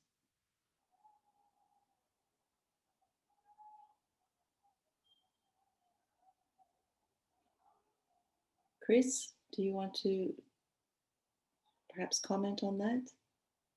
I think the question was move into natural ecosystem. Yes. Are forced to move into natural ecosystems. Reflection. Yeah, I think at this point, no, with climate change, with loss of biodiversity, soil erosion, these are all caused by a major contributing factor is industrial agriculture. That's why we are really pushing for agrobiodiversity, agroecology as a means to resolve those problems. No, the present food system deprives the farmers, the women, the indigenous people of the right to seeds and some are thrown out of their lands because of corporate land grab. These are the ones causing poverty, and these are the ones that are really causing hunger the world in the world over. No, I think the essence of this webinar is really to push for agroecology, for a better normal. No, we cannot still practice industrial agriculture, corporate agriculture as a way to answer or respond to the growing problems of genetic erosion, rural poverty, rural-urban migration, etc. Thank you, Chris.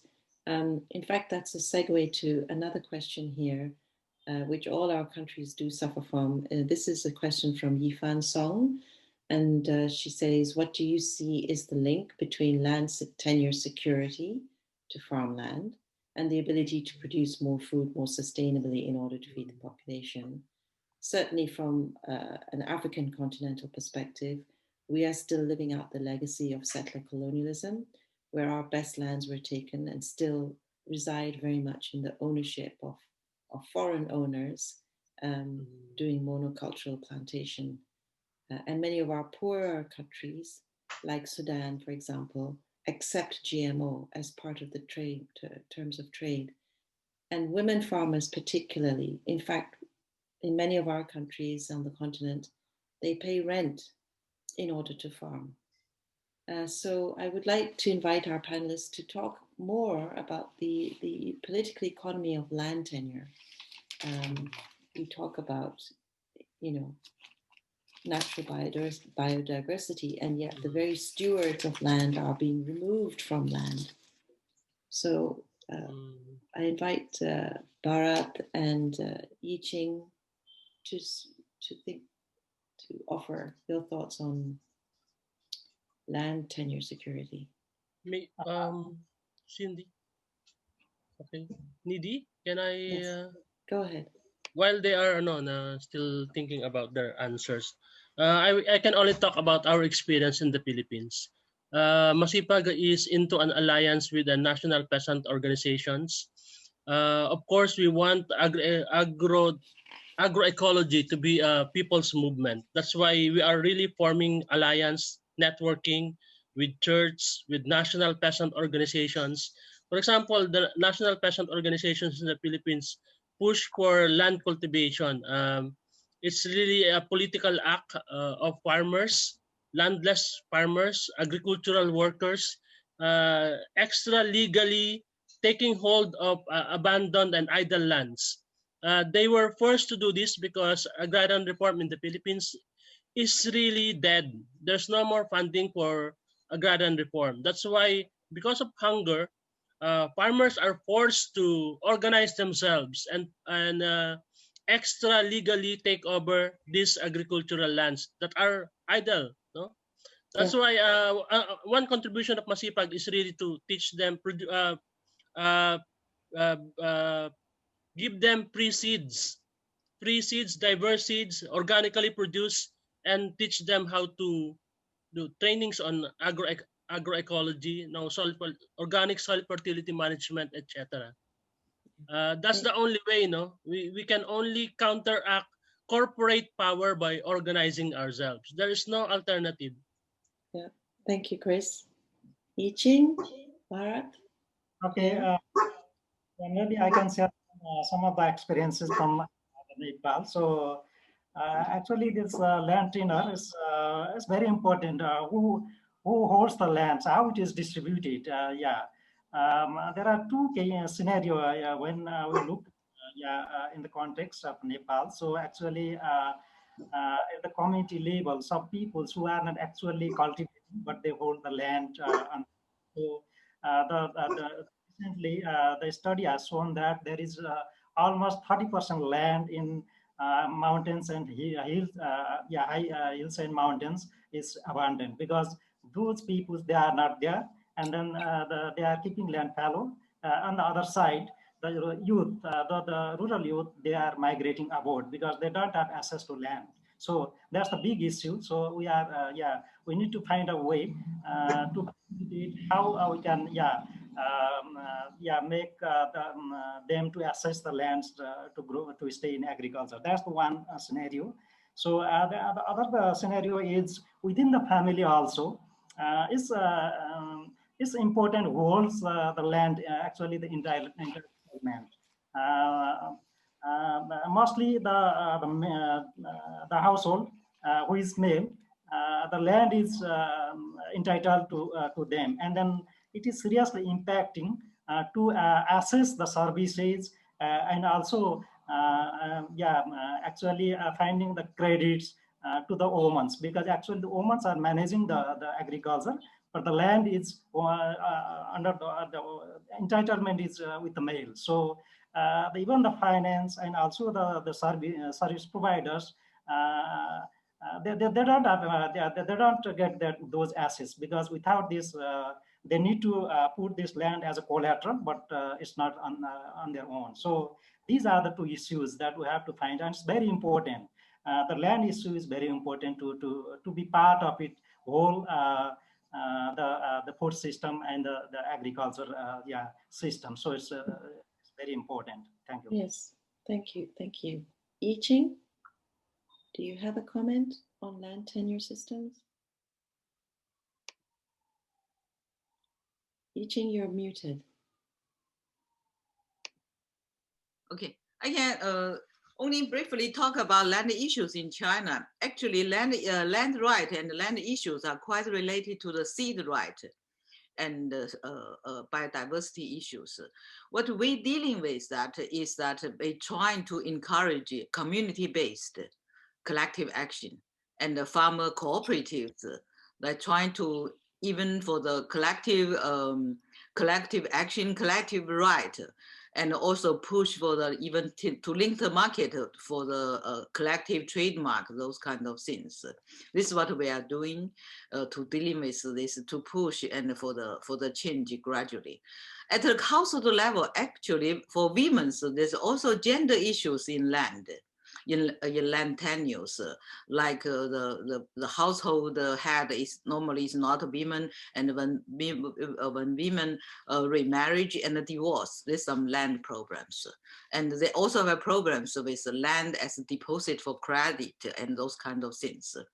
So we are working with the women federations and through the kind of advocacies trying to protect that in China. Thank you. I think these are all... to add, in China, land is local collectively owned, but it contracted out to individual households. So there are different kinds of relationships happening, pros and cons, but we don't have time to discuss, and we could discuss later, but that's a different natured kind of ownership. Yeah. Yes, yes, yes. Important lessons, certainly for the African continent, but the civic space for collective action is becoming thinner and narrower in many countries. We have to wrap up though. Oh, so do we? That's too bad. Sorry. A very good question here. It said, don't you think we can exchange and develop common content and resource pools so that South-South collaboration can take place? And I think that's a very important question. But Linxiu, thanks for reminding me. We're actually come to the end. I'll hand back to you then in that case.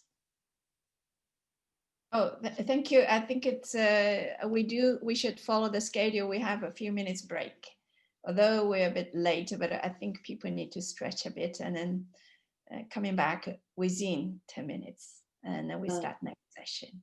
Okay, thank you. So thank you very much to this panel. Thank you. And Thank you, it's just the start of a bigger conversation. Thank you. I know. Yeah. Thank you, everyone. Thank you. Thank you, Pierre. You should be going to bed, huh? Both of you need it. Yes, we will. Let's have a break and come back about, if we come back by 12, we still have 1 hour. Right? Kirsty? Yeah, I think we have 10 minutes break. Yeah. Thank you very much. It's break time.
Can we have everybody back? The session time starts. Where is our chair? Yeah. Hello. Yes. Hello. Can we command? Thank you so much. So just for you, my surname is Njame. I'm Fadel Njame, and I have the honor of facilitating this session following a very, very interesting first session that was very well facilitated by our friend Nili. Now, as you know, I mean, I think there is no need just to, we have been very well positioned for this session. We are talking about agrobiodiversity and smallholder resilience. Now, for me, I have to say, firstly, after thanking you for inviting us and inviting AGRA, that this theme links very directly to our mission to basically drive a vision that African continent can feed itself and the world, mainly by driving a transformation from agriculture being a struggle to an undertaking that is thriving. I think is the kind of transformation we are talking about. In that context, and I'm happy that we have such an amazing panel, I'm particularly interested in the significance of diversity. We spoke about agrobiodiversity, but after listening to the first session, it will be interesting to know what does it mean in practice in this broader conversation. Now, we will explore this issue with 3 questions that I will not repeat, we all have them, but basically they relate around how did agrobiodiversity, and smallholder farmer been affected by the natural catastrophes. The second is what are the policy instruments that can be deployed. And thirdly, what are the governance model that will enable us to come up with an alternative. Now, just quickly, and it has been very well done by yourself, but also by our keynote speaker earlier, this conversation is happening in a context where the world is dealing with global hunger. Now, we know that the numbers don't look very good if you look at the pressure from a population point of view and the consequence of natural resources. I think the previous Pierre did a great job in providing us the high-level overview. On top of that, we also know that climate change is creating a significant problem, is basically eroding most of the gain that have been made before. And for the African continent, it's very clear. I will not get into it, but maybe during the discussion, we'll get back to that. Finally, COVID. Even though we are focusing a lot on COVID, we all know that COVID is just revealing some structural challenges that we have as a society. It is amplifying some of the social inequalities, but also some of the gender inequalities that are basically preventing our society to reach our potential. Now we know, given, and I did take a look at the profile of the panelists, we have an amazing panelist that can help us to look at this issue from different point of view. And it's my pleasure to introduce very quickly some of the panelists, and I apologize in advance if I don't pronounce your name the right way. Firstly, we have Prof. Harun Akran Lodi, who is a professor of economics. And welcome, Harun. And I'm particularly impressed with your activist role around gender issue. For an economist, it's quite impressive. Being a trained economist, I know it takes something more to get there. So we look forward to listening to your perspective, Harun. Then we have my friend from South Africa, Goodman. Now, is it Chaba or Shaba? But Goodman, you bear with me. I may not have pronounced it properly, but I take note of your heavy involvement around issue of gender, economic policy, and household livelihood, which is central to the discussion we're going to have. And we have our friend Vijay Kumar from India, who is an executive vice chairman of the Ratu Sandikara Sashman. I apologize again, but the point here is you have a very strong experience in working with farmers, in empowering them and allowing them to build their own livelihood system. I think it's quite impressive to have that perspective in the discussion. And finally, last but not least, we have Liz Like Stephenson, who's executive director of the Nordic Genetic Resource Center. And we know that she will bring a lot of knowledge in terms of genetic diversity, conservation, and facilitation the use of genetic resources of plant, animals, and forestry. So that's the panel for you. I think without further ado, we have an exciting subject. I will start with Harun and just ask him to tell us, within your, hopefully in less than 10 minutes, maybe in 2 minutes, you tell us what you're going to tell us about. You take 3 minutes to tell us and 1 minute to conclude. How about that? To you, Prof. Harun. Well, thanks very much, Fidel. Maybe not 2 minutes to tell you and 1 minute to conclude, but take the 10 minutes that I was originally asked to speak to. And what I want to start is, of course, by thanking the organizers of this forum on food security and agrobiodiversity for inviting me to speak on gender gaps in agricultural productivity, the work I've done in Eastern and Southern Africa, and in particular their implications for the resilience of small-scale farming and women and men farmers. Now, I don't have a lot of time because I've been very tightly constrained, so let me get very straightly to the point. One of the key characteristics of the 21st century is that twice as many women compared to men work in agriculturally related activities in developing countries, and this number is growing because agriculture is increasingly becoming feminized. But we know that going back to Christopher Udre's work in Cote d'Ivoire in the mid-1990s, that it has been consistently demonstrated that women farmers are less productive on the plots of land they operate than are men on the plots of land that they farm. Globally, the FAO tells us that if women farmers were as productive as men, total agricultural production worldwide would rise by at least 30%. And this has important implications for the rural incomes of women and men, their households, their communities, and meeting the SDGs, especially in sub-Saharan Africa, where such a large share of the population continues to rely on small-scale farming. At the same time, climate change is strongly affecting farmers in developing countries in general and in sub-Saharan Africa in particular, and less productive farmers are likely to face greater challenges to their resilience, especially in times of COVID-19. So this is the context in which since 2015, UN Environment and UN Women have been investigating why are women plot managers less productive than men plot managers on farms in Eastern and Southern Africa. Initially, efforts went into quantitatively measuring the size of gender-based differences in agricultural productivity, accounting for the fact that women's quantity of land and quality of land is less than that of men. The research produced estimates as to how much gross domestic product would increase and how much poverty would be reduced if the gender gap in agricultural productivity were to be eliminated and women plot managers were able to bring up their productivity to that of men plot managers. And these estimates ranged from just under a 10% gap in Ethiopia to a more than 30% gap in Malawi. These gaps would increase if these gaps were eliminated. In Ethiopia, with this 10% gap, GDP would go up by more than $200 million, and more than 1 million people would be lifted out of poverty over 10 years.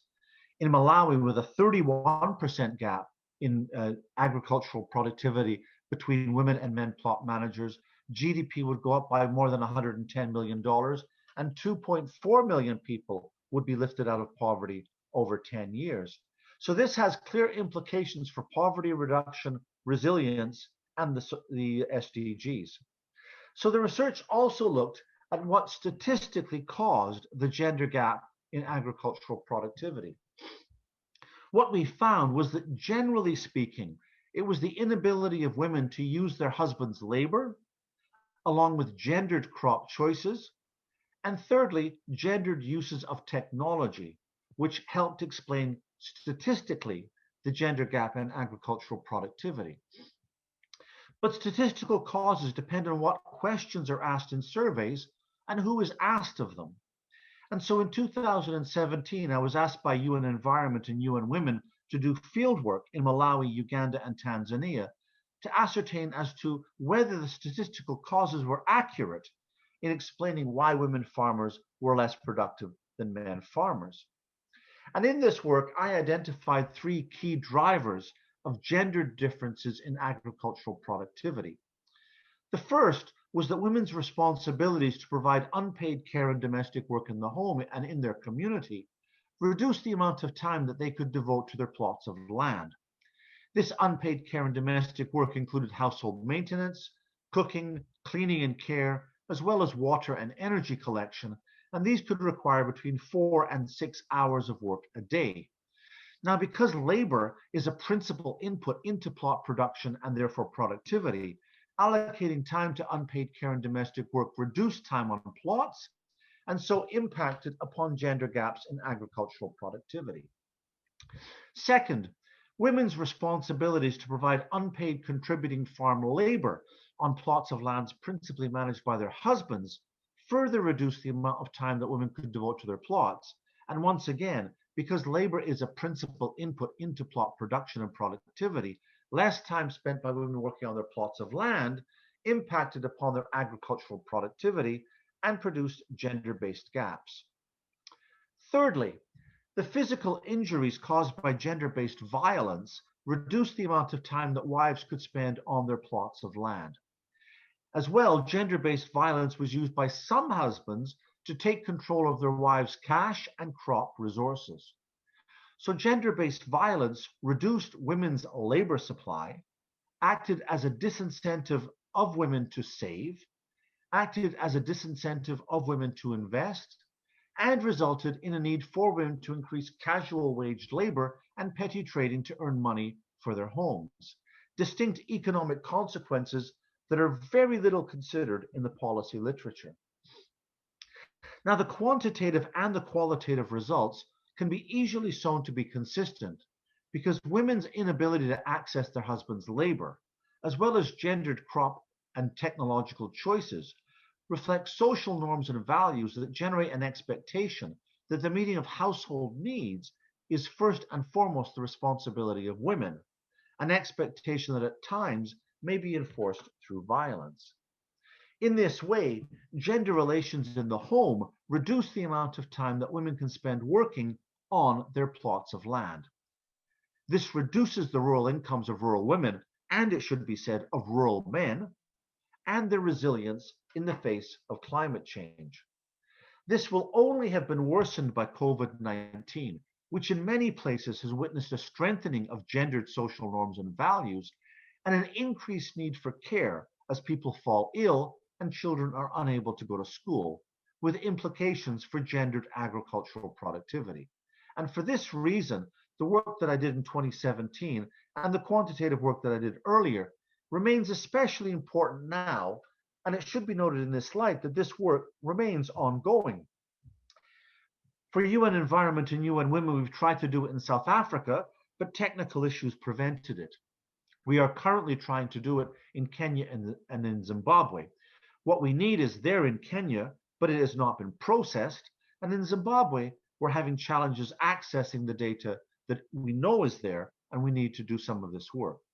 We hope to do it also in Mozambique. Thank you for listening. I've gone under my 10 minutes, so I'm more than happy to take questions after the other presentations.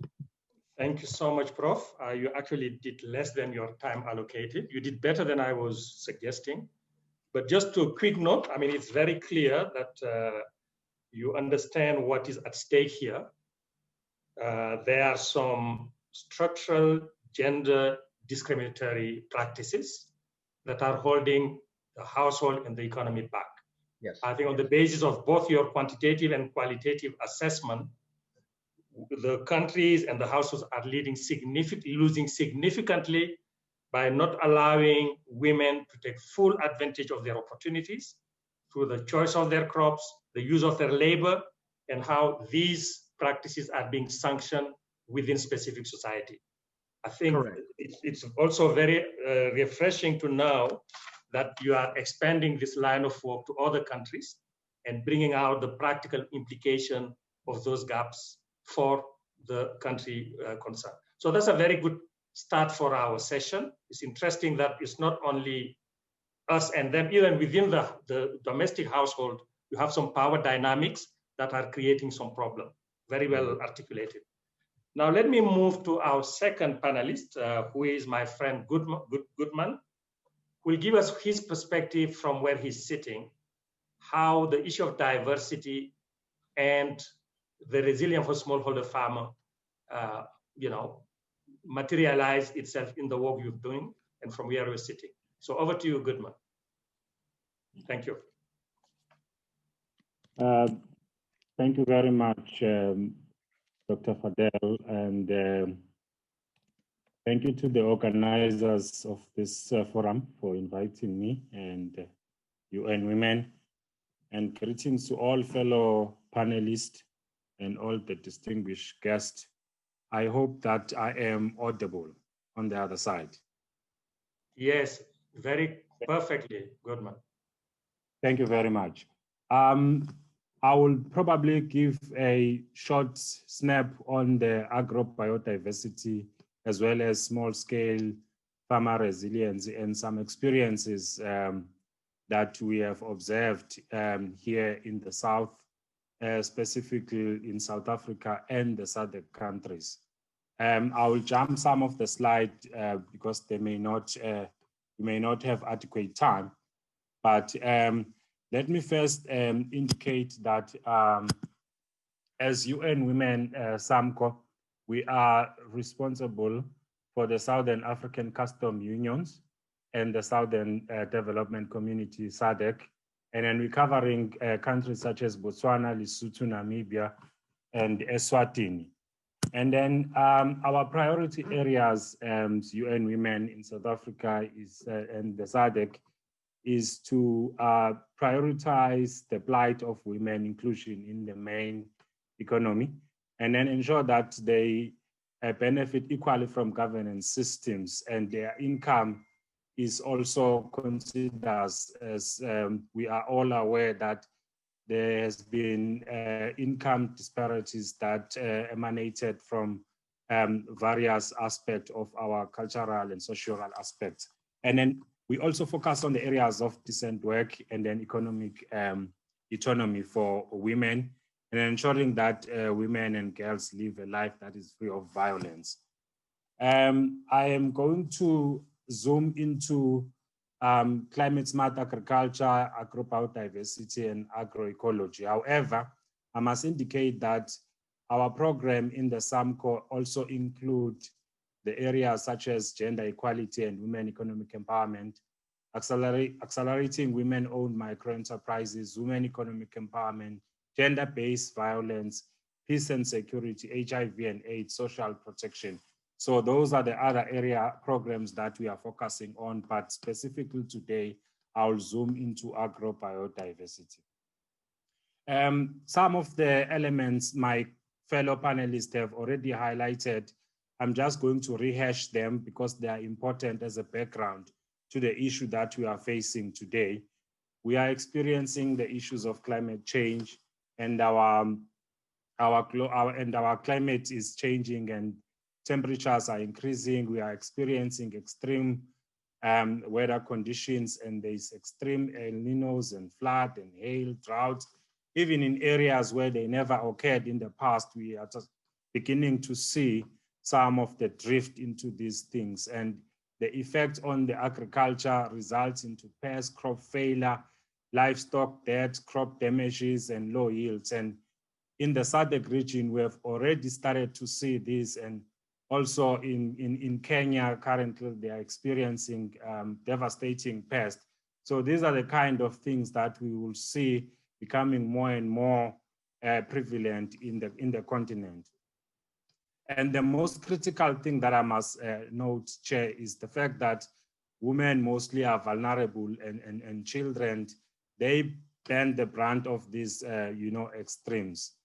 And then enhanced productivity capacity of women farmers in the face of climate change is also tested. So there is a need for training on agroecology and agrobiodiversity, climate smart agriculture. And then we have observed that market access and finances are still a challenge for women. The issue of land tenure, security, and right has been deliberated. We are also experiencing the same challenges in the South. Some of these, they're emanating from the fact that we were colonized, and then we have not dealt proactively with the result of colonization. However, there are good news here and there within the SADC region. I will be specific on the South African perspective. Government is beginning to appreciate the plight of the citizens and women specifically. As a result, almost 700,000 hectares of agricultural land has been made available to both male and women to benefit and start their agricultural activities. And we are glad that as UN Women, we participated in terms of helping women to apply for these parcels of land, because the most challenging thing is that the level of skills and literacy is still very low. So as UN Women, we assisted them to take advantage of this opportunity and apply. I must then, Chair, focus on agrobiodiversity and smallholder farmers in terms of COVID-19. So globally, as most panelists have highlighted, industrial agriculture and its leading cost to human, plant, animal, and environment health has replaced smallholder farms. And this is not necessarily specific to the African continent. Asia, they're also experiencing the same issue. South America is also experiencing the same challenges. So corporate farms and biodiversity with monoculture is some of the things that really has replaced small farm holders. And as a result, we are trying to go back to the root, because these corporate and monoculture practices, they use a lot of chemicals that are not necessarily environmentally friendly, and they are fast-tracking the issue of climate change as well, and the food systems are also affected. So this phenomenon has resulted in the distortion of local food system and exclusion of small farmers from value chains, and has contributed to the deep socio-economic and ecological and political inequalities.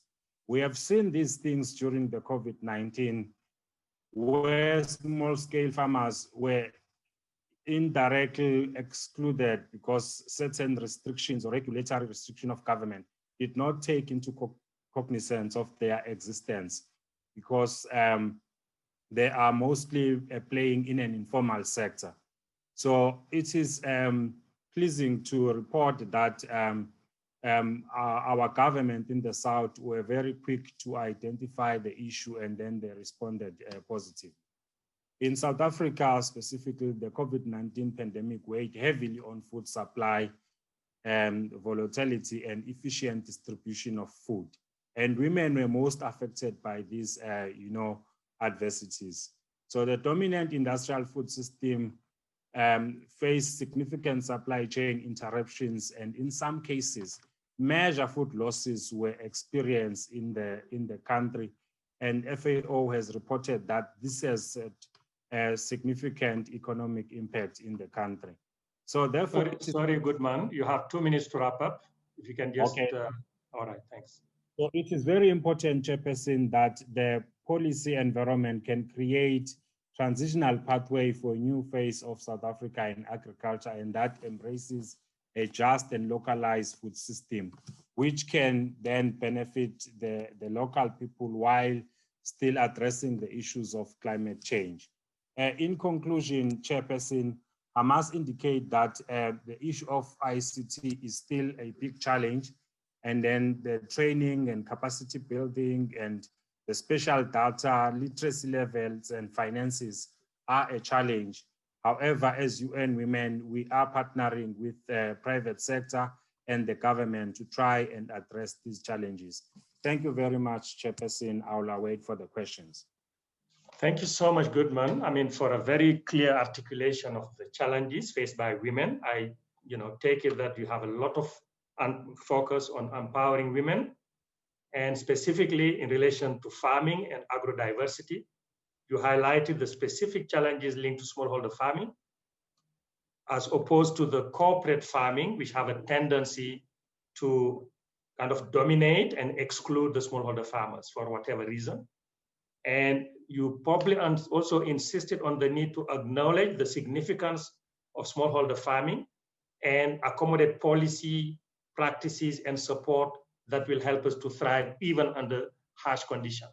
I'm sure we'll have more discussion around the coexistence of different styles of farming and how our market and regulatory norms tend to include or exclude the weakest segment of society. Thank you very much for this very good submission. Now let me move very quickly to our friend Vijay Kumar to give his perspective working out of India. To you, you have 10 minutes.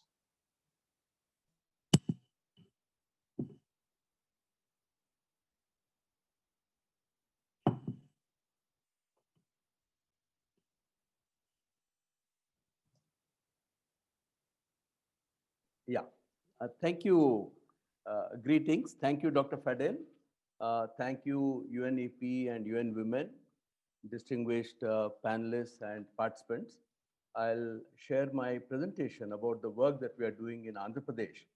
It was referred to by Susan Gardner when she made her opening remarks.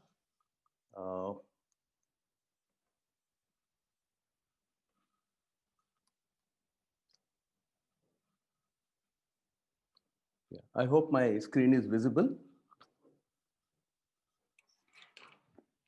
It is. Please put it in PowerPoint mode. Yep, it's good. Thank you, Dr. Fadel. So I think the problem statement has been made very forcefully by all the panelists. So I will not go into it because I fully agree with all the statements. I'll focus on a solution, on a very large scale solution that I think is highly feasible. And our journey so far shows that it is eminently feasible in every state and every country. So our vision is a system-wide transformation. We have 6 million farmers and farm workers and operating 8 million hectares. Our vision is that by 2027, depending on the tying up of resources, we'll be able to reach out to all the farmers and farm workers. Currently, in 5 years, this is where we are. In 2016, we started with 40,000 farmers and 700 villages. And last year, we reached out to 700,000 farmers and 3,000 villages of the state. And this includes 450,000 farmers and 250,000 landless farm workers. We have very specific intervention for the landless farm workers. So we are in 25% villages of the state and 10% farmers. And this year we hope to touch 1 million farmers and farm workers. So 34% villages and 16% farmers. So we are at a tipping point to take this movement of farmers for agroecology. And we are funded by the government resources, by the KfW Bank, and a very large philanthropy, the Azim Premji philanthropy. Now, our program is based on, I call them as 4 pillars. One is the state government ownership and facilitation to this program. The second is a very innovative farmer-to-farmer extension system where we honor the farmers, respect the farmers, both for as practitioners, but also as trainers and scientists. But the most important feature of our program is it's owned by the women's collectives. And there's been about 20 years of work in Andhra Pradesh in organizing women. Around 8 million women in rural women in Andhra Pradesh are organized into self-help groups and federations. So in the project area, we are working with 150,000 women self-help groups. And it is basically because of them that this, because of their leadership, that this program is moving like this. And we have depended very heavily on the knowledge of farmers, traditional agriculture practices, what modern science is saying. So we have invested heavily in research and on farmers' innovations to enrich the knowledge base. And in terms of the women self-help groups, as you can see in this photograph, these groups are responsible for planning the action by each of their members. They undertake collective action, and this action and planning process actually enhances their own knowledge. They prepare farming plans, consumption plans, and most important, they again take responsibility for the poorest among them. So this community-led and community-centered system is basically responsible for the scaling up. And we have the extension system, which is farmer-led. You can see here, Sarojini Amma, she is 70 years plus. She is a trainer, and she is responsible for about 600 to 800 farmers in that village. But in turn, she has nurtured champion farmers to take this program in more villages. So over this last 5 years, we now have close to 6,000 such champion farmers, and we have one such trainer for every 100 farmers. So it's a very intensive hand-holding system which enables this transformation to happen, because it's not a one-shot affair. It requires long-term hand-holding by a very credible institution. So women's organizations, farmers organizations, they actually enable this transformation to happen, because I believe that it's a 6 to 8 year journey. And the knowledge support is provided by the farmers themselves. So these two are the basic innovations. Now coming to agrobiodiversity, and it is very crucial in our system, because nature, loss of nature, the way things have evolved is around biodiversity. So we have to recreate biodiversity through our actions. So we have what we call as universal principles of natural farming. And the two principles which are important are the soil should be covered with the living root 365 days of the year and with diverse crops. So we recommend anywhere between 15 to 20 crops by our farmers. Of course, the rest, all of you are familiar: minimal tillage, integrating animals, use of biostimulants, and using indigenous seed, and pest management through botanical extracts. And most important, no synthetic fertilizers, no pesticides, no herbicides, no weedicides. So these are our principles.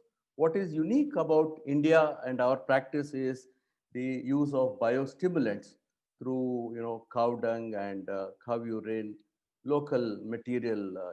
These are basically to enhance the soil microbiology. These are all the traditional practices, and our impacts have been such that cost of cultivation has significantly declined. There is no yield penalty, so there is significant increase in net income for farmers, and 86% of our farmers are small and marginal farmers. But it's also resulted in better soil health, crop health, and biodiversity. Now, these are some of our models which we recommend. As you can see, each plot of land we actually recommend 10 to 15 different crops, and therefore a household food security in the through this agriculture is ensured. But in addition to that, we have homestead gardens. Please wrap up. You have 1 minute to wrap up, please. 10 minutes, no? It's only 7 minutes now. Well, so we have food it's my watch that counts. Food and nutrition. Less than 2 minutes. You have 2 minutes to wrap up. Food and nutrition diversity through homestead gardens, basically to include more food groups. And this is one very important innovation, is we have found a way of reversing land degradation through regenerative agriculture, with the result that where farmers were taking one crop and the land was fallow 240 days of the year, we now have what we call as a 365 days green cover, where farmers are able to take 3 crops throughout the year, even in semi-arid lands, and that is, doubling the incomes, enhancing the soil fertility. These are examples of our seed agrobiodiversity and resilience to floods that we have seen during the recent floods that we had, paddy crop and cotton crop. And our work has improved the above ground biodiversity. And so I just want to conclude by saying that biodiversity is critical to the work that we are doing. It is both a means and also an end, because it is the biodiversity which drives the soil fertility and also human health, animal health. So we feel that's a win-win-win situation: win for farmers' livelihoods, win for women, win for consumers, and win for environment, and win for future generation. Thank you very much for this opportunity.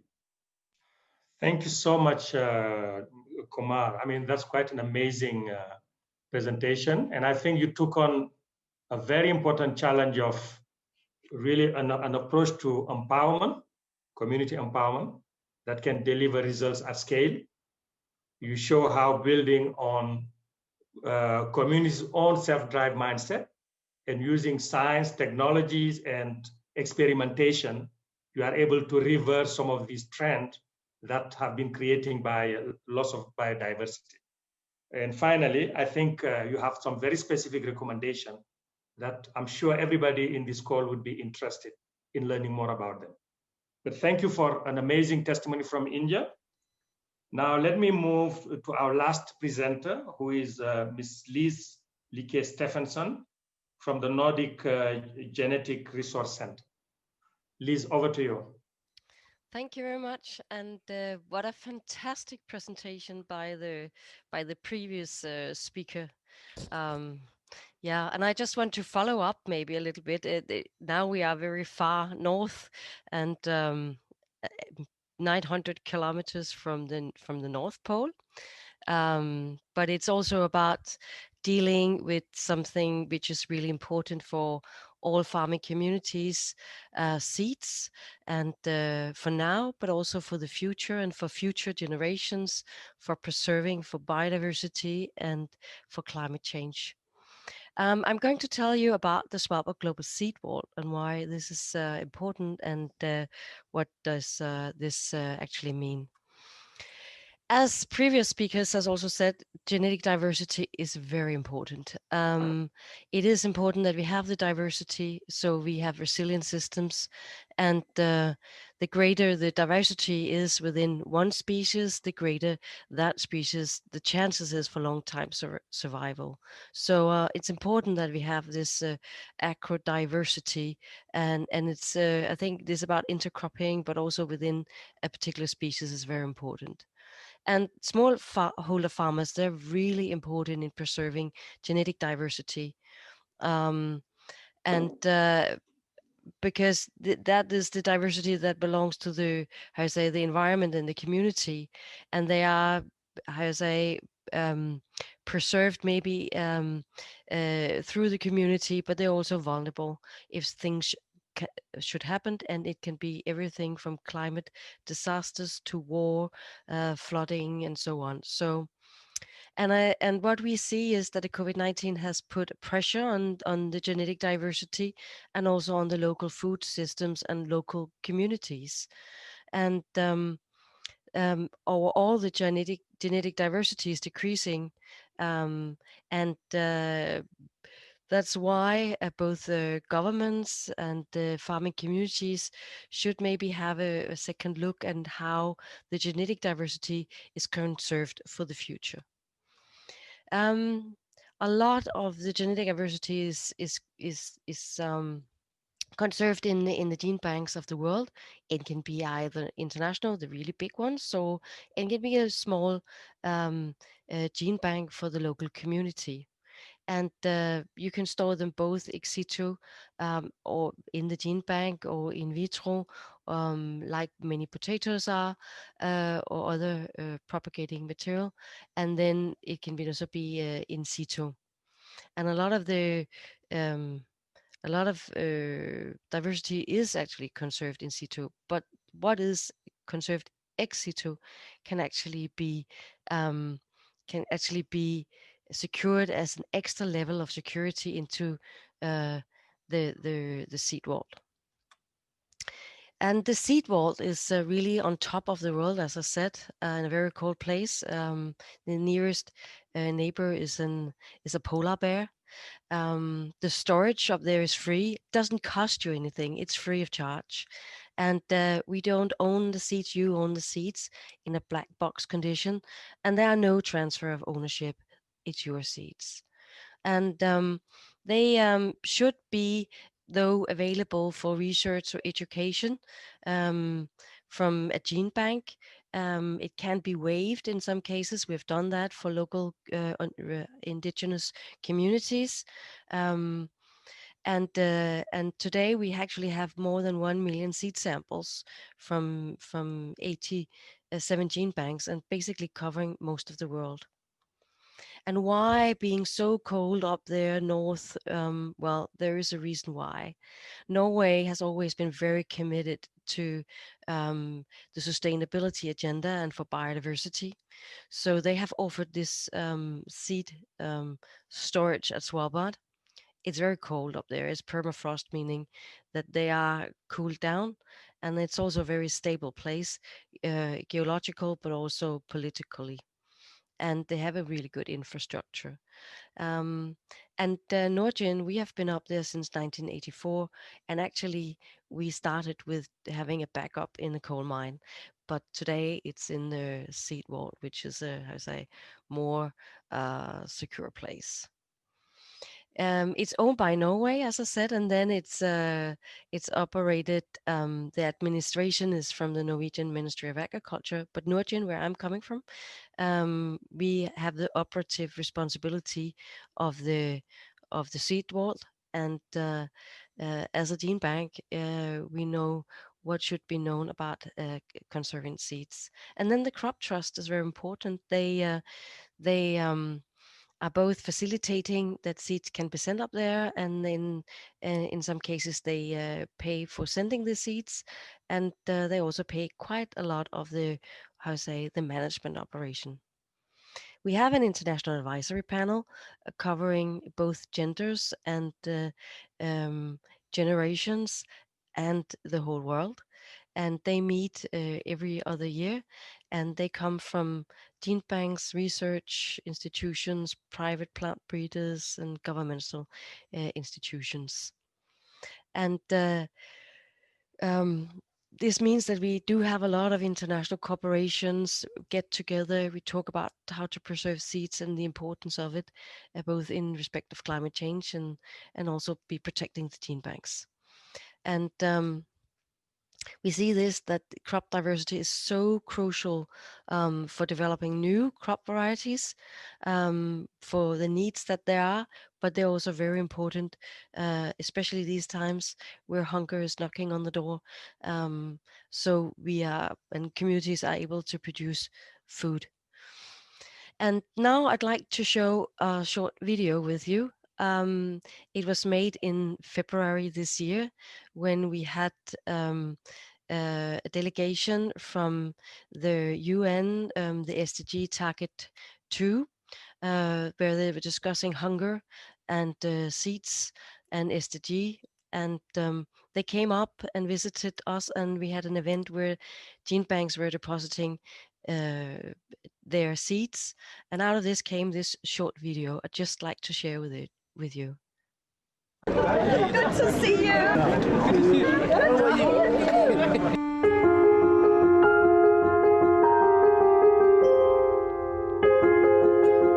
We are going to deposit 301 accessions in the Svalbard Global Seed Wallet. 25,500 wild rice species. Today we're depositing a wildflower meadow mix. I'm bringing in a collection of 1,100 accessions, which are composed of a diversity of cereal crops. Jeg synes jo frøløve er helt magisk, fordi det er utgangspunktet for alt liv. Uten frø, intet liv.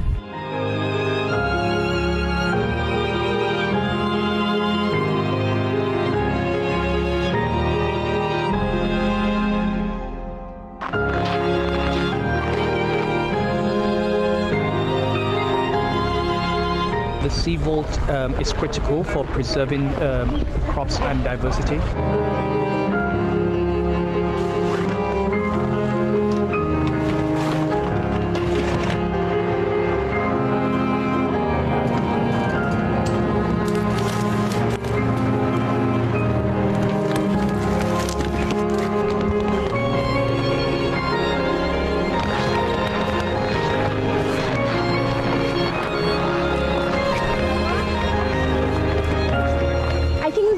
Need this kind of solidarity, show it today, where everyone come together from different science, different continents, deposit the seed for the next generation. Det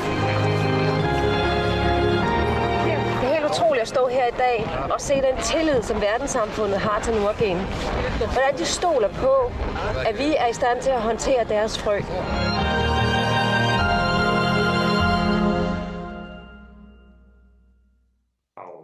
Yes, Wow.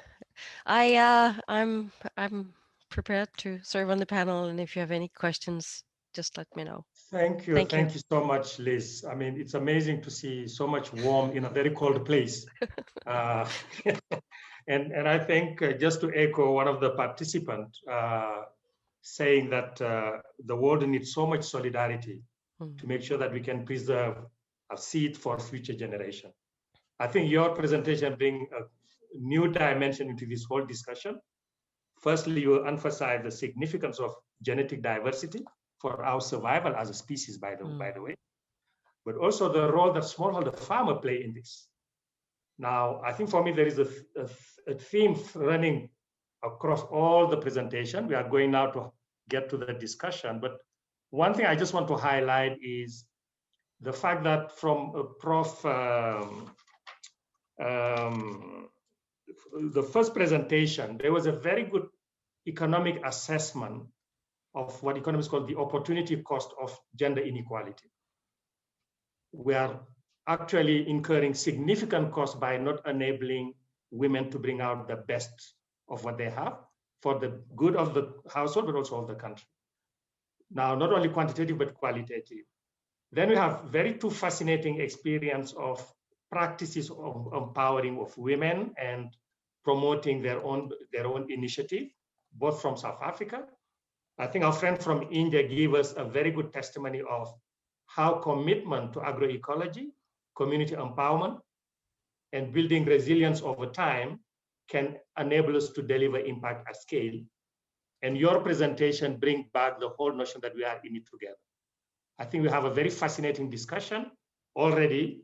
Now, I'm checking the Q&A to see if there are any questions. I want to encourage people to ask a question, but maybe to start with Prof.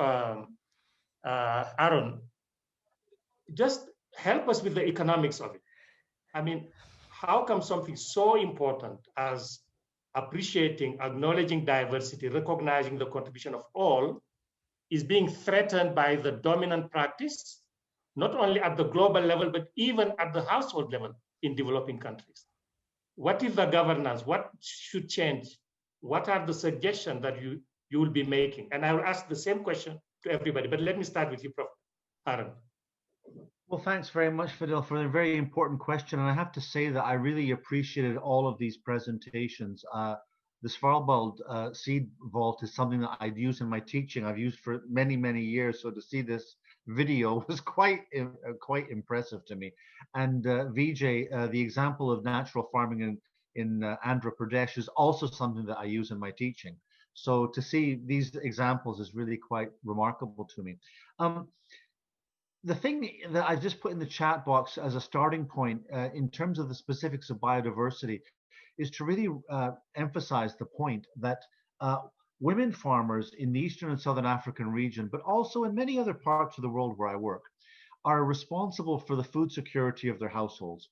And because they're responsible for the food security of the households, women farmers tend to produce a wider variety of crops that are necessary for the household to be able to manage. And in this kind of logic, women farmers tend to emphasize a much wider range of biodiversity in their farm production decisions relative to men who very often are much more focused upon cash crops for the market rather than food security crops for the home. And so I think that's an important recognition to really focus upon the role that small-scale women farmers have in securing biodiversity. I think in terms of the specific of your question, Fadil, about why are they not recognized for this, I think there's several possible answers that can be brought to bear. I mean, there is this long-standing inability within agricultural extension, within government services, within research communities, within philanthropic and international organizations, to not recognize the specificity of women farmers' experience and their production conditions, and instead generalize that men and women farmers are operating jointly and collectively in operations where they're sharing decision-making and pooling resources, assumptions which, I mean, in many parts of the world are really completely faulty and really are not sustainable. And I really think it is important to bring women farmers to the table here in order to be able to recognize this real missing element in policy and practice. And the way in which we would do that, I would suggest, would be to really build upon what Vijay has been talking about, the need for organization of women farmers. Because in my experience, where women are organized to present what they need to be able to better manage for their homes and their homes' livelihoods, when they're better organized, they're in a much stronger position to be able to make claims upon those that may be able to offer forms of technical, financial, or educational assistance. Thank you so much, Prof. I think that's a very, very good insight. Let me now move to Goodman. From where you're sitting, I can see that you actually have very proactive pro-woman initiative. Talk to me about the governance. Why do we have even to fight for something that should be so natural, to give equal opportunity to all segments of society for the benefit of all? Where is the problem? The biggest challenge, Dr. Fadel and colleagues, is the fact that women have been seen to be not necessarily adequate enough to play in the economic space, which is really a stereotype that as a society we need to deal with precisely and decisively. And the other issue is around the power dynamics. Hence, as UN Women, we are trying our all effort to ensure that the policies that government is putting in place respond to these challenges that women experiences. It's from the society, from the workplace, from almost everywhere, including churches. So hence our approach is that we need to be proactive in all areas where women are. And lastly, because of this, dynamics that we are observing, we have lost what was really the key in terms of seed selection. Because as one professor has indicated, women were used to play a key role in terms of the seeds that are nutritional, that has got nutritional value to feed the children. But because that has been lost, because of these, industrial organizations that come with deep pockets. So from the UN Women point of view, we are pushing the agenda that the same effort in terms of investment and the research that was put to develop these, commercial agricultural systems needs to then be given to women organizations, needs to be given to the civil society that are looking into reviving what women used to do in the olden days. It is so heartbreaking that when we go out there to look for traditional seeds, organic seeds, they are difficult to find. All that you get is GMO seeds. And in the olden days, women were able to keep as seed bank their own seed that will be planted in the following season. And all that is gone with the commercialization of agriculture. So we are trying to push that agenda through government. Thank you, Goodman. I can relate to what you're talking about. I want to go to Vijay, Dr. Vijay, just to give us, through what you're saying, basically, it's an empowerment agenda. Now, and this is happening in a context where there seems to be a divorce between food security and cash crop, with the power dynamic. What's your secret, Dr. Kumar?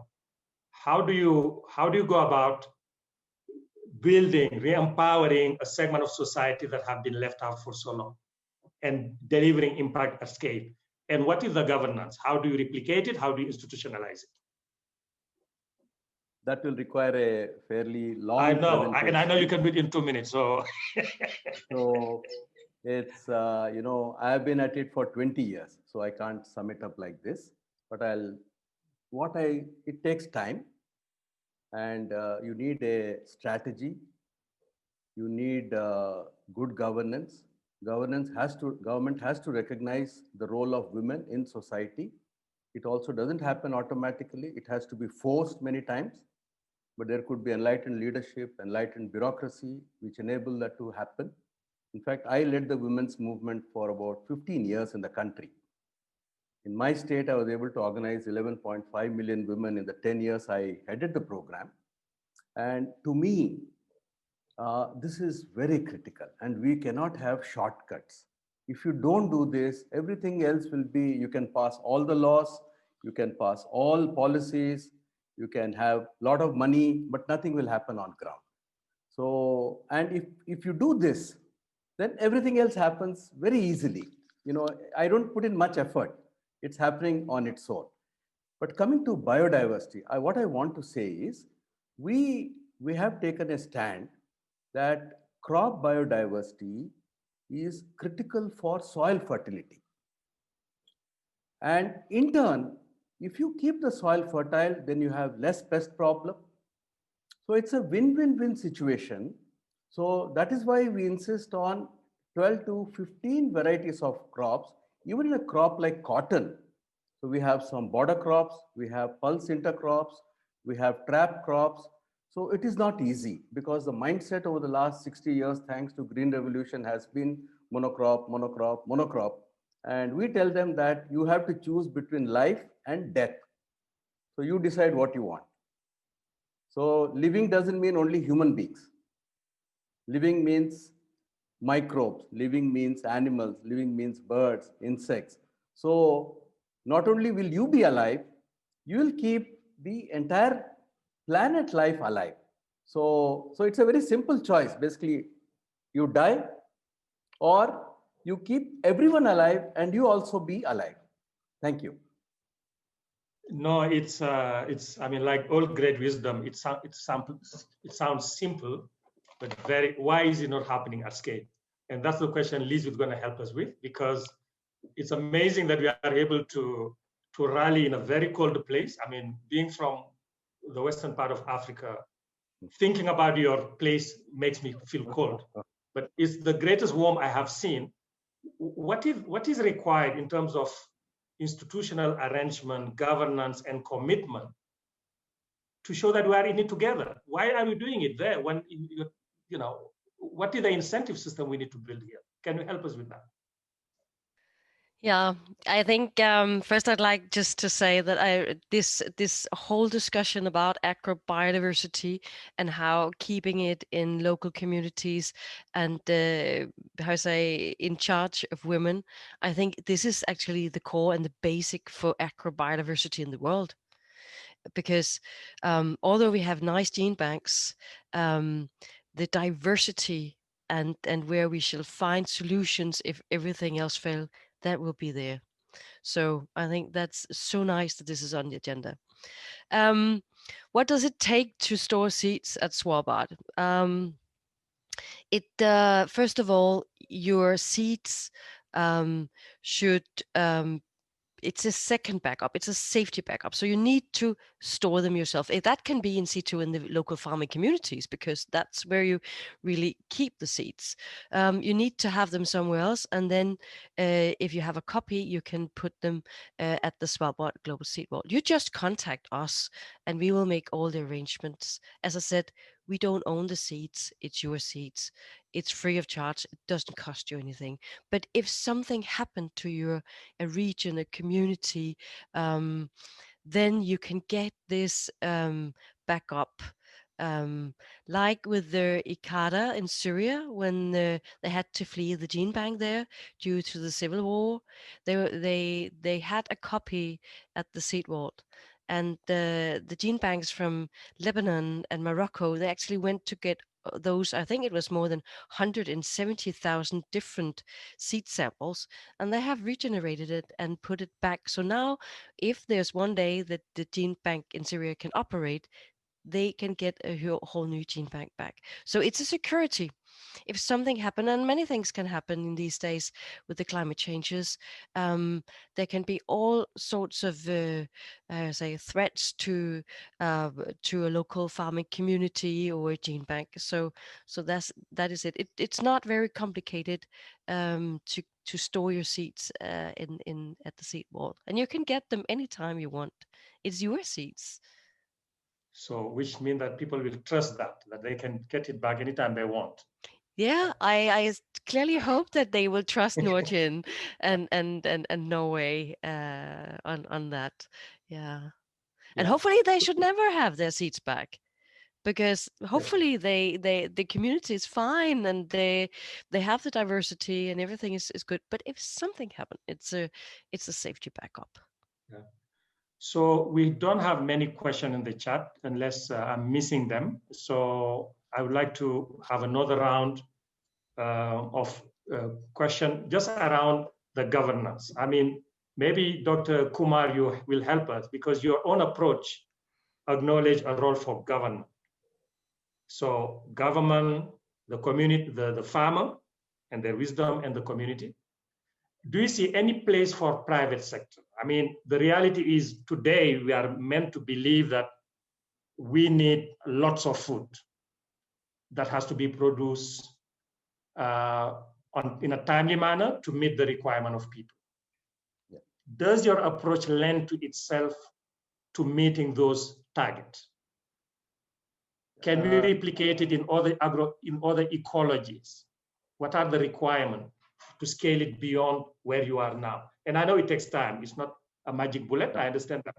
But what are the governance institutional requirements for it? Dr. Fadel, thank you very much. I'm very clear that government has to play its role because scaling up requires government commitment. But government can't do it alone.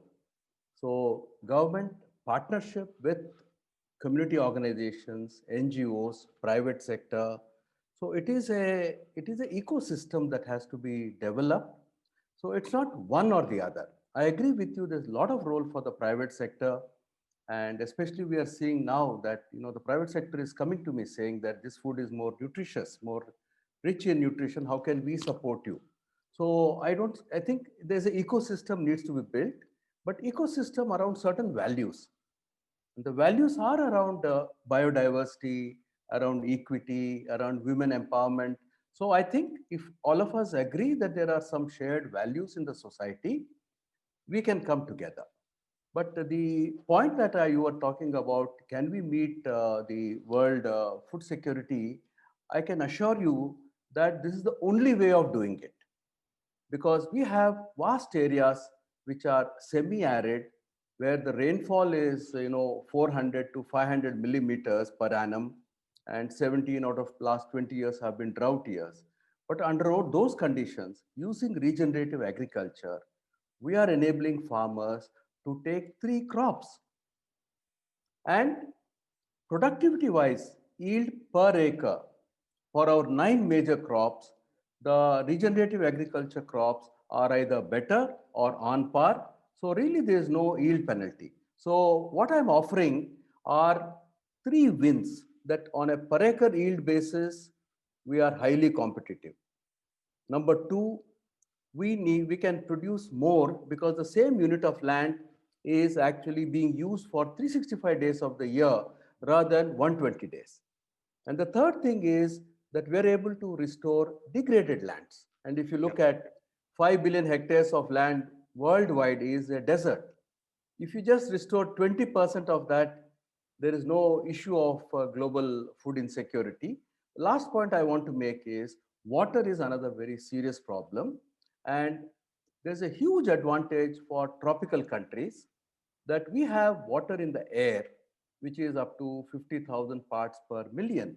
So our breakthrough, Dr. Fadel, came 2 years ago when we figured out how by tweaking the regenerative agriculture protocols, we're able to harness water from the air. And that is how I'm growing 3 crops in the semi-arid area. Fantastic. I mean, this really music in my ear. And I want to now to challenge the economists in the panel. What would it take to really make some of the costs visible? Your work showed the opportunity cost of not dealing with diversity, of not acknowledging all the resources, of not having a more balanced society, but at the household and at the country level. What in your mind would it take for all of us to realize that we need to go for a triple bottom line metrics, as Dr. Kumar is saying? We can do good, do well in a sustainable way. Well, I know we're coming short on time, so the immediate response is simply recognizing the realities of the extent to which unpaid work is absolutely central to the operation of farming systems, both unpaid care and domestic work, unpaid contributing family labor, but also, it has to be said, the unpaid work of the environment. Too often environmental resources are seen as either stocks or flows and not contributing to the work that we all do. Thank you for a great point, very concise. Thank you. So Goodman, let me come to you. What's your take here? I know you are already engaged in this empowerment. How do you see this scaling and being institutionalized, given everything in a cup? What would be your specific recommendation you make to make this mainstream into our approach to ag transformation and societal transformation? Thank you, Dr. Fadel. I think the most critical thing is to look at the economics as you already identified. And if you look at the health that is brought by, the current system that has taken over agrobiodiversity, we are spending billions and billions dealing with the issues of obesity and other, sicknesses, which were really not an issue when we were still, practicing, agrobiodiversity as a main agricultural practical system. So once we look into this, then investments will become available, because the amounts we are investing dealing with health issues will then become available to be redirected to ensure that we are scaling this up. Then once we scale it up, everyone will have a piece of a pie. Because remember, there is also a competition amongst gender parity in the market. So once we open it up and investments are there, then that leverages even the women to get more, accepted by those who will have predominantly became a hurdle to them to participate in the market. So those are the kind of things that I think we need to consider as well. Thank you, Chair. Thank you so much. And then I will have the final question to Liz. And the question is, how do you get seeds to the seed bank by not Jane? Is it by the local communities or by government institution? Who is involved here in the deposit and the transaction? And I think that will be the final, and I will conclude after that. Yeah, it depends a little bit on the countries and what kind of law there are. But we have both governmental institutions and we have local indigenous communities that have stored seeds. So if you're a small community, you should not hold back in storing your seeds. And then we have talks and then we will see how we can do that. So you don't need to be a governmental institution. Very short. Thank you very much, colleague. I mean, if I could ask everybody just to give a round of applause to this amazing panel. I think we run out of time, but this is probably one of the most fascinating sessions, I've attended to so far. And I think you showed us how, as a collective, as a communities, we need to appreciate diversity and see in it the resources and the wealth that we require in order to build back better. And I think all the examples you provided are a testimony that when we come together, we will do it. So with that, I will thank you very much for a fascinating discussion. Over to you. Thank you so much. I think I was pushing for the time, but I really didn't want, I wanted to continue this discussion because this is very lively and inspiring, informative presentations, plus kind of, I think also encouraging discussions we had at the end. So in the interest of time, I wanted to say thank you all very much for the discussion, but stay tuned. We also have tomorrow another kind of very good discussion to come. That is for food system transformation. So all we're talking now is smallholders, agrobiodiversity, and empowering women and recognizing the importance of public-private partnership. And so And this is all for a really good discussion we are ending and towards the food system transformation for better and nature-human harmony in the future. With that, I want to thank you and goodbye for the day. Thank you. Thank you very much. Thank you. Thank you very much to all. It's been absolutely fascinating. Thank you very much. Yeah. Fascinating panelists. We should keep in touch and push for South-South cooperation. Thank you. Definitely. Bye. But just a quick question. Do we have another session now or is it tomorrow? I mean, tomorrow. It's going to be tomorrow. Tomorrow at the same time. Okay. All right. Thank you. Thank you.